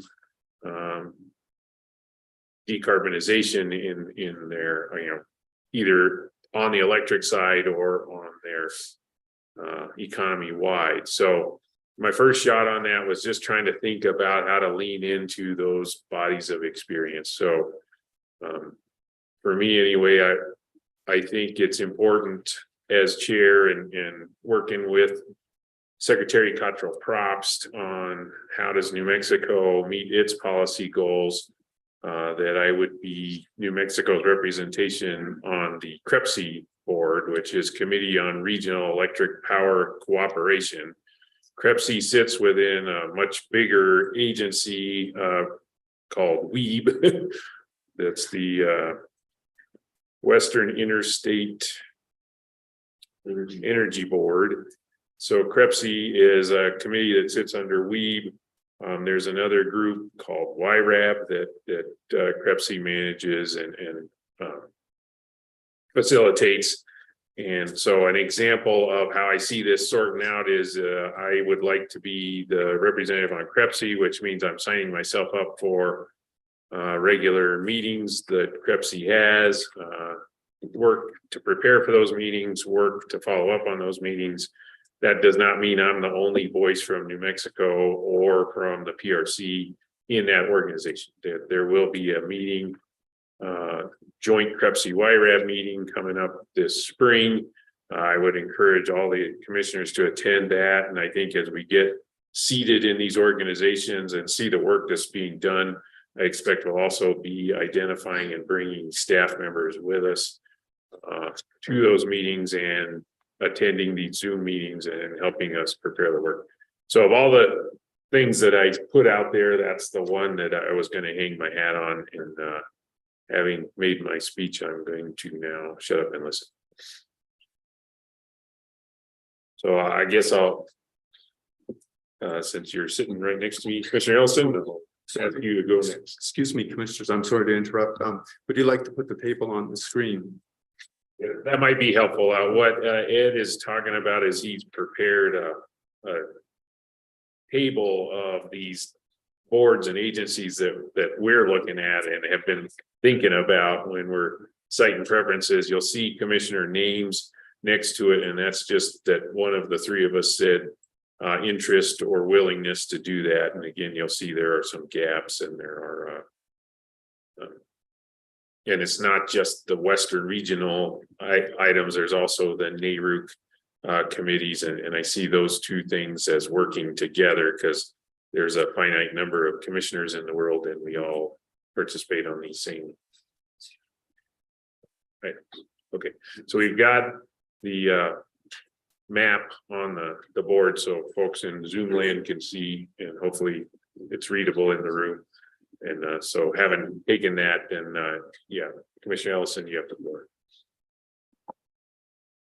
Yeah, I guess just some general comments. I think what we're talking about here is really assigning the responsible representative to each of these bodies, and generally that person would have a vote in that particular body. I know that some other states commissions have the practice that, they'll have one person who is the assigned voting member for that committee. But that if another commissioner wants to participate on any given meeting, then that's something that is done. And I know that the Western Interstate Energy Board has no issues with that. And, you know, I guess, you know, obviously the committee dealing with the CAISO energy imbalance market and energy day ahead market is a very active committee as CAISO seeks to expand those markets throughout the West. You know, I think it's something that sort of we're all interested in how that is going to evolve. And obviously the CREPC, I don't think it's been that active to date, but I think it will be the focus for conversations around an RTO, you know, Western RTO and these sort of things. So, you know, there's no doubt that those are two key committees that, you know, I'm happy for Chair O'Connell to be the permanent and voting member on those committees. I'm still interested in those deliberations and how that works. So I guess you know, I would just like to express that I think it makes sense to appoint a permanent representative, but to allow other commissioners to participate on the calls as their willingness and schedules allow.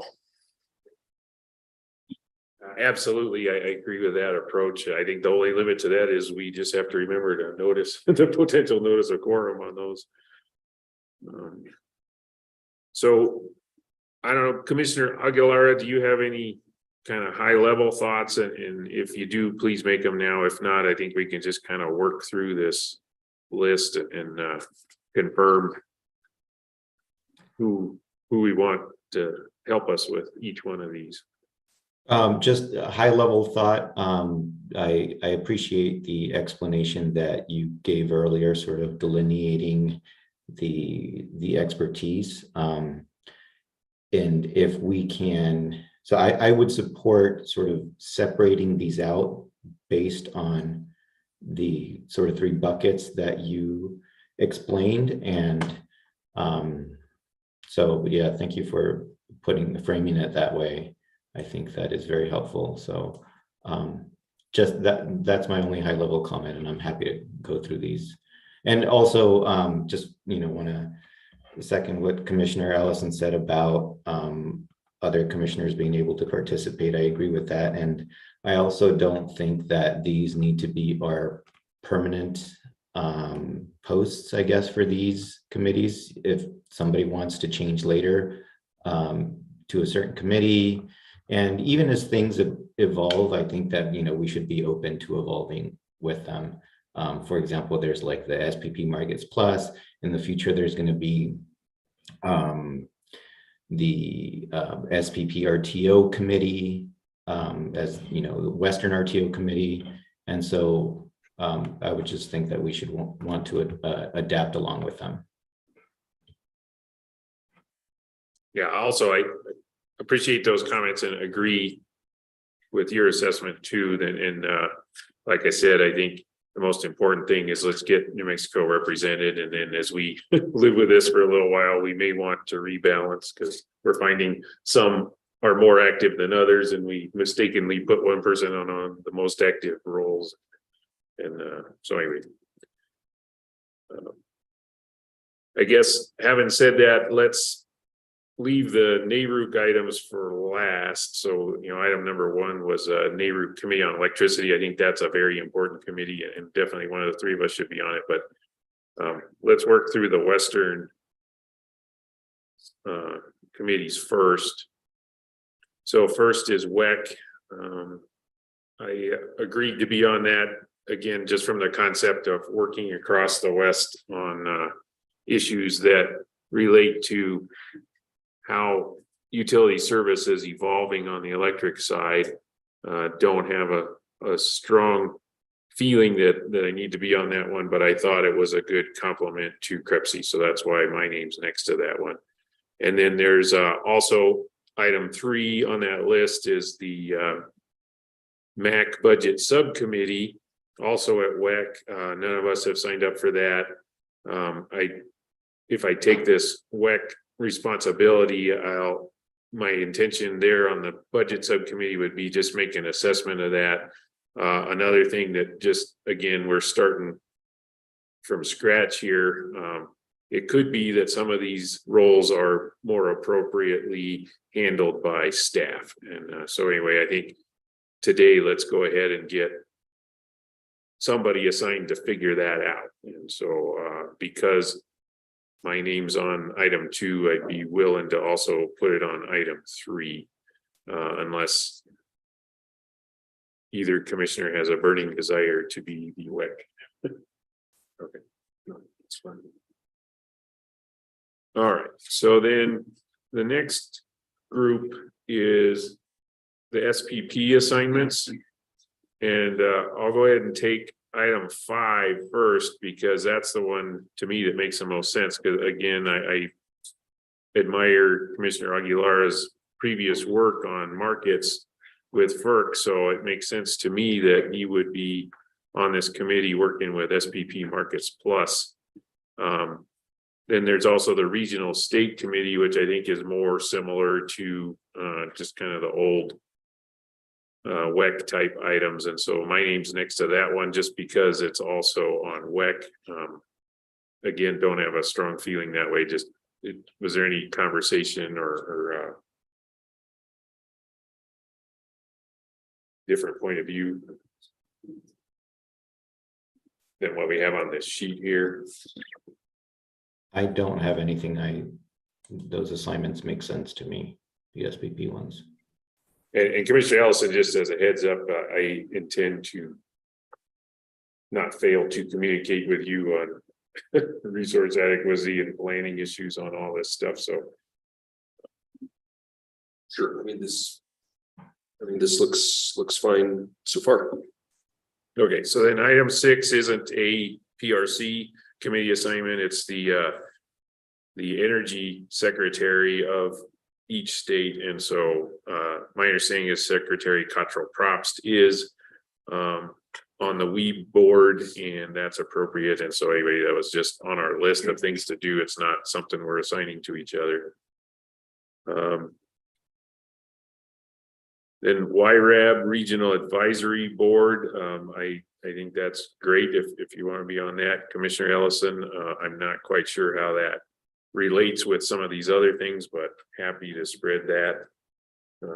Right. It's a a bulk system reliability, Western bulk system reliability committee. So I'm happy to do that.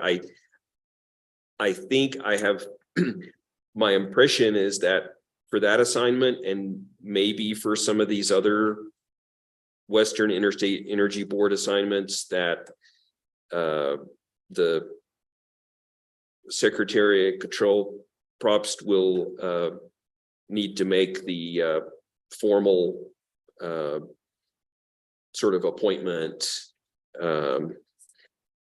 Anyway, that's my understanding. No, I agree. That's my understanding too, is what we're really doing here is just creating the list that then we'll present to Our recommendation. Secretary Cottrell Probst, right? Okay, so then next item is Crepsey. That's the one, Western Conference of Public Service Commissioners and Committee on Regional Electric Power Cooperation.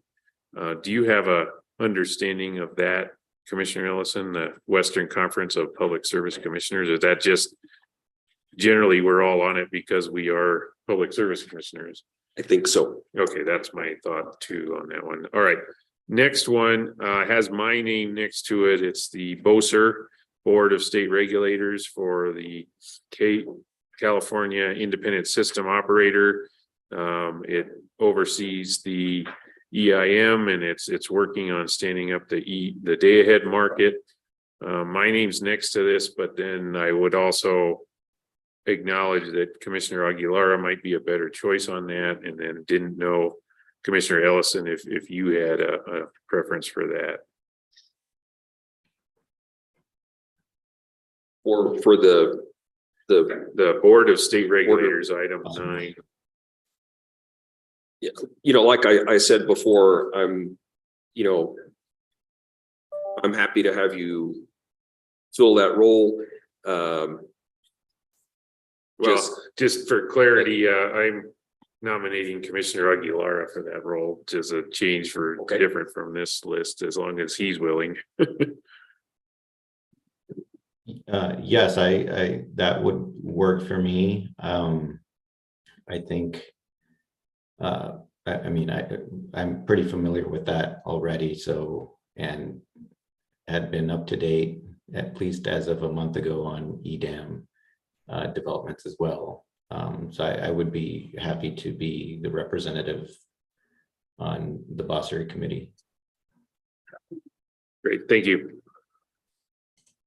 Then item 10 is CREPC. Item 11, there is a Western Commissioners Joint Action Framework on Climate Change. That's a group that was stood up back in, I think, around 2017 among commissioners, started with Washington, Oregon, and California, trying to understand how to work together with their states. Similar but not the same goals towards emission reductions. That group has grown to include quite a few states across the West that also have similar goals, like New Mexico's Energy Transition Act. So my understanding is right now it includes California, Oregon, Washington, Nevada, Colorado, and New Mexico. I've been attending this subcommittee that's on item 13, and what that is just a group of commissioners and staffers thinking about how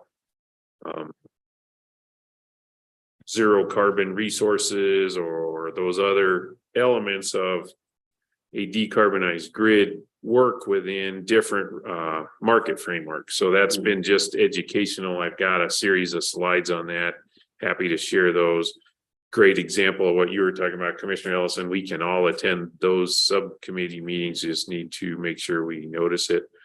And then to your other point, what item 11 is just the one of us that's on the committee with ability to vote. That doesn't preclude other members from attending meetings. So anyway, I was gonna volunteer to stay on that because I've already started on that. And then I think that goes back to what Commissioner Aguilar was saying, is we may need to rebalance or reassign these as we go on, but let's just pick somebody to move forward today. And I'm standing up to be that person. Thank you. Okay, so next item, Commissioner Ellison, that's this Tribal Advisory Council is, I think, just based on what I've heard, the three of us say publicly, we're all very excited for that to work well. I'd be perfectly happy with you being our primary representative on that. And again, I think as we've discussed, any of us should feel free to contact that council, and that council should feel free to contact any of us. This would be more of designated a responsible party to to maintain that relationship. And if one of you would prefer to do that, then I think that's fine too. I just wanted to make that offer. No, I'm excited to see how this evolves, and perfectly happy for you to take the lead on that. Okay, so the next item, we've already talked about item 13, is the first one where we have two names on it, I guess. Is the Western Power Pool, Western Resource Adequacy Program Committee of State Representatives. That is my understanding, a relatively new group. I think it was officially recognized while we were at NARUC that week. Again, that'll be an overlap with all these other west-wide coordination items, but that one's focused on resource adequacy. So we had a interest from both Commissioner Aguilara and Ellison on that. I would just say, Commissioner Ellison, I'm happy to take my name off of that one. If you would like to stay on that. Yeah. And, you know, if you have strong feelings about that, Commissioner Aguilera, I'm happy to take my name off. Yeah, that's an interesting one because it doesn't exist yet, so we don't really know what we're signing up for. Yeah, I'm just trying to think about how often these committees meet, because I'm excited about a lot of them, but I don't want to get in a situation where I, you know, have these meetings constantly. Which is why I was offering. I mean, I would love to be on the Rep COSER, but also trying to temper how many of these I'm going to be handling. So I will leave it up to you. How's that? Well, then I would ask Commissioner Ellison if you could at least participate in the early formations of that group, and we'll find out if that's one of those things that is different or bigger or lesser than we think it's going to be, and we can rebalance on that one. But if you would be willing to just take the first step at that one. Sure, I'd be happy to do that. Assuming Commissioner Aguilera has no objection to that. Yeah, it's funny. I explained the difficulty we've had putting this together is that the three of us are too polite. Like a big family at the dinner table. Start throwing the elbows, people, but not really. Okay, so next item is another one that we know is of big interest. It's gonna appear in some forums, and that's West-wide transmission planning. Again, it was previewed at the NARUC meeting that's on its way. As also pointed out to me on our sheet, we don't have West Connect, which I think might be a home for that. I'm not quite sure what the commission role is on that one, but anyway, similar to what we just signed Commissioner Ellison up for, Commissioner Aguilar, it looks like we're signing you up for something that we don't really know what it is yet. I don't know what it is either. I mean, it sounds interesting. This is one where if the committee would file something at FERC, I would need to take my name off of, but I'm allowed to basically be on these committees and advise. I just, because I worked on West Connect extensively, if I would not be able to, my name would not be able to be on anything that goes before FERC. Okay. But if that is ever a problem, I'll let you guys know. Great. So what I'm hearing is similar to Commissioner Ellison, you'll keep track of that and make sure we're plugged in where we should be, and maybe that won't be you going forward. And just to clarify, that's only on certain items, not on everything.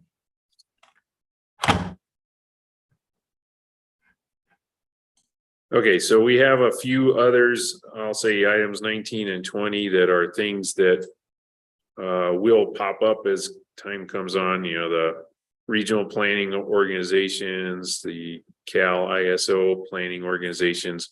We certainly need to represent New Mexico on those, but they're just kind of placeholders on this sheet for things we're aware of, but aren't as well defined as the things that are on this sheet. So then the next list of is the NARUC committees. The first one is Commissioner Aguilara on electricity.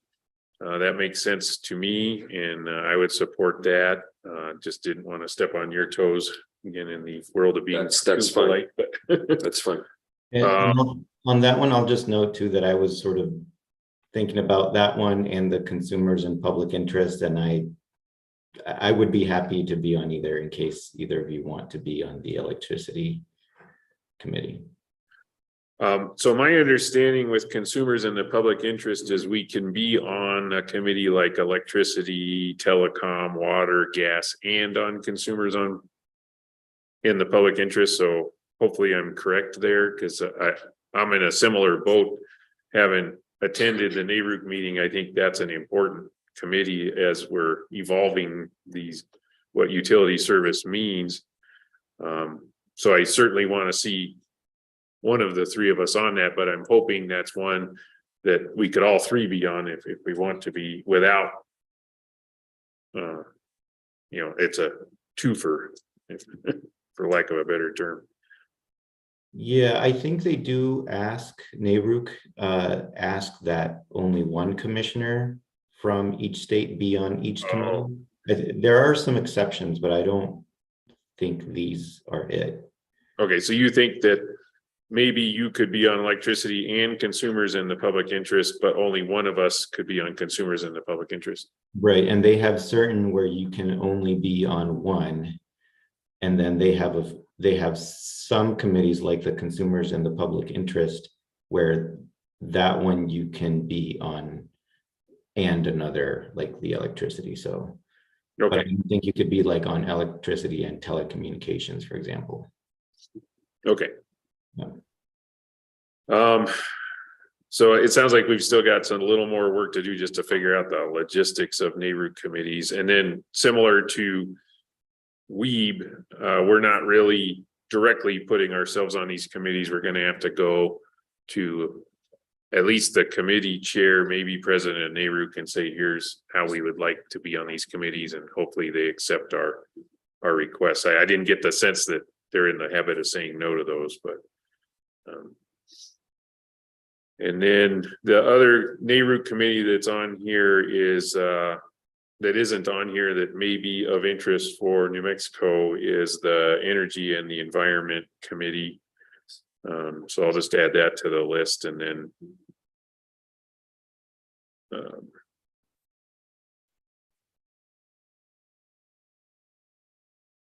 so just interest of taking the win. I think we've assigned folks to most of these committees, leaving NARUC to do later.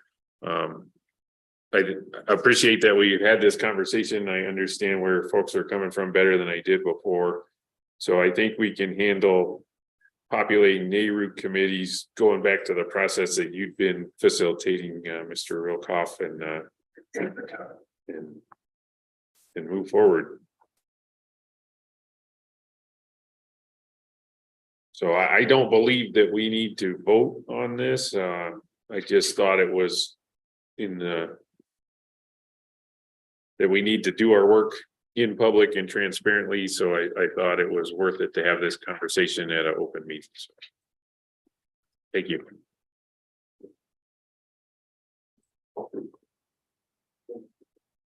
Okay, so the next item on the agenda is potential action regarding legislative matters. We had a decent conversation on that last week. I don't personally have any updates other than some of these bills have continued to progress through committees. I got a note that the Senate Bill 144, the Santa Fe office building, it passed the Senate floor, and then it looks like it has also passed through its first House committee today. So just to update on that one that we've taken a position on.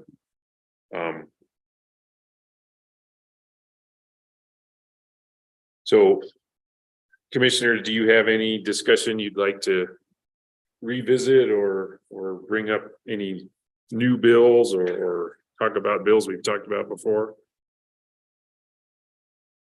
I don't have any comments on these bills. Just one quick update. I'm sure you saw in the Senate Bill 434, the PRC changes.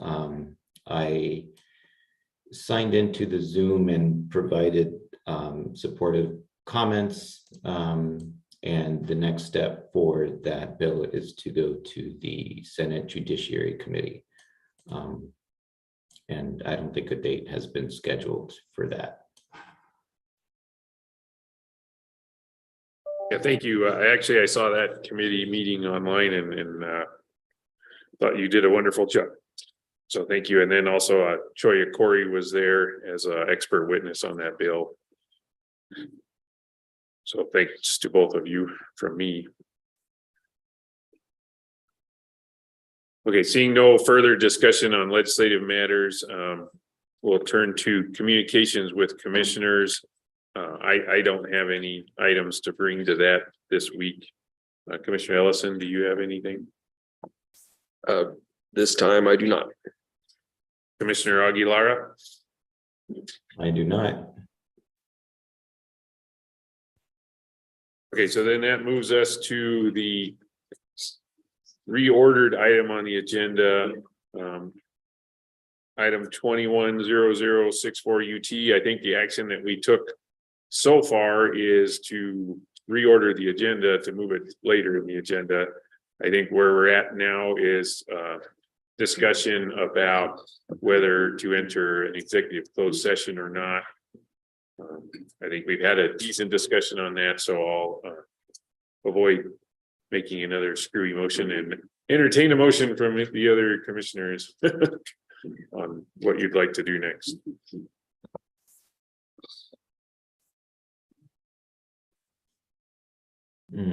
I thought we had already, this is the one we're going into closed session, right? I believe it is. I'm not sure we actually voted to go to closed session. I think we voted just to reorder the agenda. Oh, That's correct. okay. Okay, then I will make a motion to go into closed session to discuss the potential litigation with respect to 21-00064-UT. Michael, should I recite the portion of the Open Meetings Act? We don't have a. Actually, we do.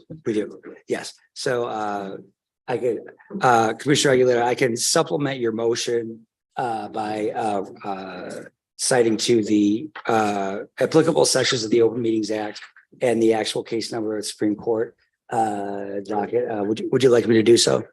Please. Yes, please. Oh, he's muted. Turn it on, then went off. Okay, sorry about that. Under subsections 1015 1H3 for deliberations by public body in connection with an administrative adjudicatory proceeding, as well as subsection H7, meetings subject to the attorney-client privilege pertaining to threatened or pending litigation in which the public body is or may become a participant. And this is that pending litigation is before the New Mexico Supreme Court, a petition for a writ of mandate and for stay in court docket number S-1-SC-39804. And I believe that's everything. I would just offer a clarification also that the motion to go into closed session based on deliberations by a public body in connection with administrative adjudicatory proceeding would also relate to the motion for a stay, which was filed by the city of Las Cruces. Oh, with the commission, that motion as well, yes. I'll second that motion.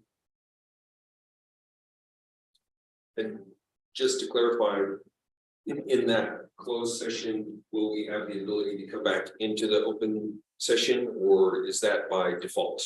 Mr. Chairman, Commissioner, yes, we actually will need to come back into open session again and then adjourn the open meeting, because this is being done as part of, there's not an emergency clause, and this is done pursuant to the fact that it was on the agenda. Okay, I'm supportive. So I'm required by the Open Meeting Act to take a roll call vote on this, so I would take a roll call vote. Commissioner Aguilera.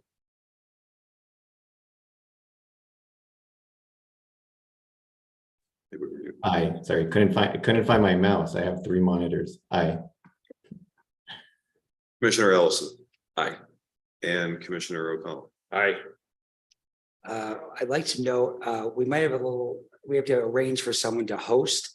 The person with an OGC who usually hosts closed sessions is Hans Mueller, but he's not feeling well and he's dropped off. So I have to find a substitute, someone. I can host a session, but it will cut off after 40 minutes.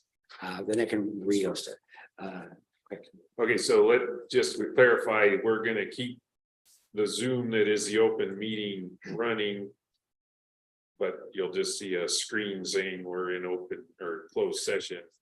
Meanwhile, we need to set up another Zoom meeting for the closed session to facilitate everybody being there. That is correct. And Miguel's back there. Oh, Miguel, okay. Okay, so So I'll send an invitation for me to host. Since it's a closed session, it should be limited to attorneys and the commissioners. I believe I can make a breakout with that using the system. Oh, you can do that? Okay. Yeah. Okay, and then will he be hosting or? Yeah, then we'll go that. Okay, as long as Patrick will not be able to hear, because this is confidential. Oh, I see. Yeah. Okay. okay, so my understanding is the commissioners and our lawyers will reconvene in the room next door. I think that means you're welcome to stay here if you want.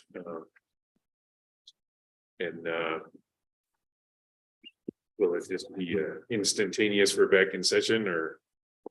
We will come back into the open meeting room. We'll bring the mics back up and everything. Okay, And then there will be a motion to come back into open session. And then that's when we do the same we take a roll call vote and we make the same recitation that we have been doing in the open meeting with regard to other closed meetings. We make the recitation at that time. okay. And then just to clarify, this is the last item on the agenda that after we dispose with this item, we will adjourn. Right. And can we just clarify, since some people are interested and might be waiting, can we just commit to come back at 1 o'clock? Or prior. Yeah, I would prefer that. That's why I was asking the question, if we could give people some guidance as to when we'll be back. We can certainly do that. Yeah, so just for those that are interested in this last item on the agenda, we're going to make best efforts to reconvene at 1 o'clock in open session. Or prior to if we. Or do we want to set a fixed time? I think set a fixed time just so folks can manage their day better. So we'll be back at 1 o'clock, and if we're not, we'll tell you we're not. How about that? Thank you.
Hello from Washington, DC.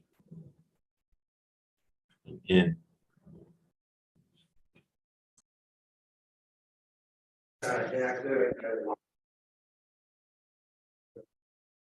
Okay, the open meeting of March 1st has reconvened.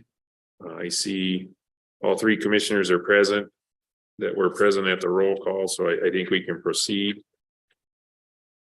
So start with a recitation. Actually, it's a motion to come back into. Oh, well, thank you. I move that the commission come back into open session. A second. Take the roll. Yes. Commissioner Aguilera, Present. Commissioner. Yeah, I think we need a yes or a no, because the motion on the table Yes. is whether to reconvene or not. Aye. Aye. Aye. We have 3 votes in the affirmative. The commission is authorized to come back into open session. So first step in open session is we'll do a recitation from the executive closed session that we just left. So I'm going to ask Michael Smith from Office of General Counsel to do that for us.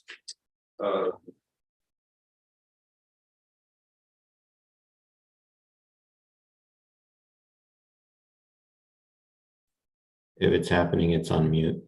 Oh, sorry. The commission, the recitation is that the commission met in closed session pursuant to section 1015(1)(h)(7), attorney-client privilege discussion of pending litigation to which the NMPRC is a party, with reference to the writ of mandamus filed by the City of Las Cruces in Supreme Court case number SC 3981804, and with regard to NMSA 1015(1)(h)(3), deliberations by a public body in connection with an administrative adjudicatory proceeding with regard to case 21-00064 UT in the matter of the application of El Paso Electric Company for a variance from the fuel and purchased power cost adjustment clause methodology.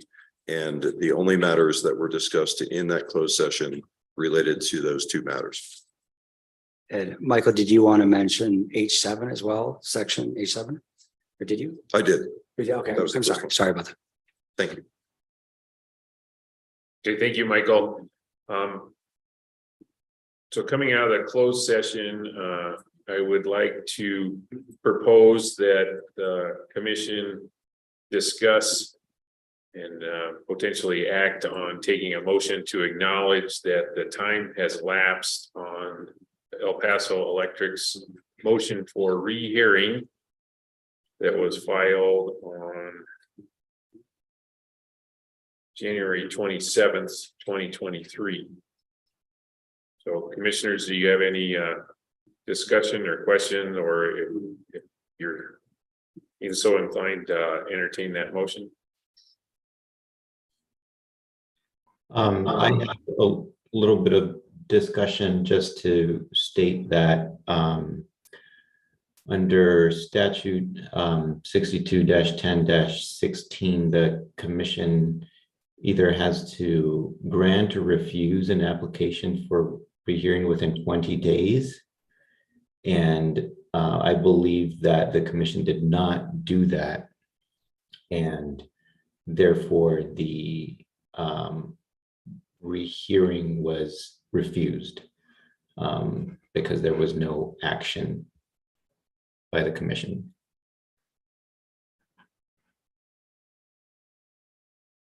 Yeah, thank you for clarifying that, and I agree with what you said.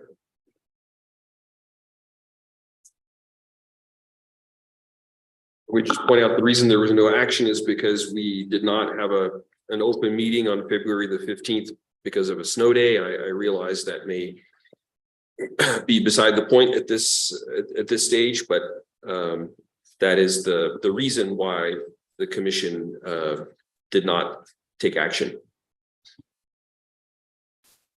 Okay, so I move that the commission acknowledge that the time has elapsed on EPE's motion for rehearing. I second that motion. Yeah, roll call vote, please. Commissioner Aguilera, Aye. Commissioner Ellison, I, Commissioner O'Connell. Aye. So next item is the agenda item that we came into today's meeting with, and having discussed the pending litigation, I believe that the draft order that was in front of us needs some reworking. So I would like to discuss tabling, because I've learned that if I just say table, then there's no more discussion. So is there any discussion around tabling the agenda item that was formerly in the regular action items listed as item 21-0064-UT?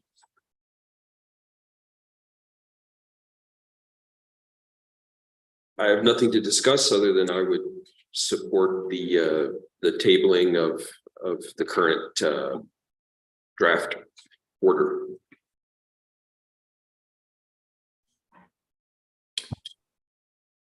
Yeah, I don't disagree with that. So, thank you. Okay, so then I will formally make the motion to table the discussion of the draft order in case 21-0064-UT that was on today's agenda. Seconded. So I think we need to do a roll call vote. Commissioner Aguilera, Aye. Commissioner Ellison, Aye. Commissioner O'Connell. Aye. Motion passes 3-0. Okay, so next item on the agenda is, does anyone have a motion to adjourn? I move to adjourn. I second. Any discussion? All right, seeing no discussion and no disagreement, we are adjourned.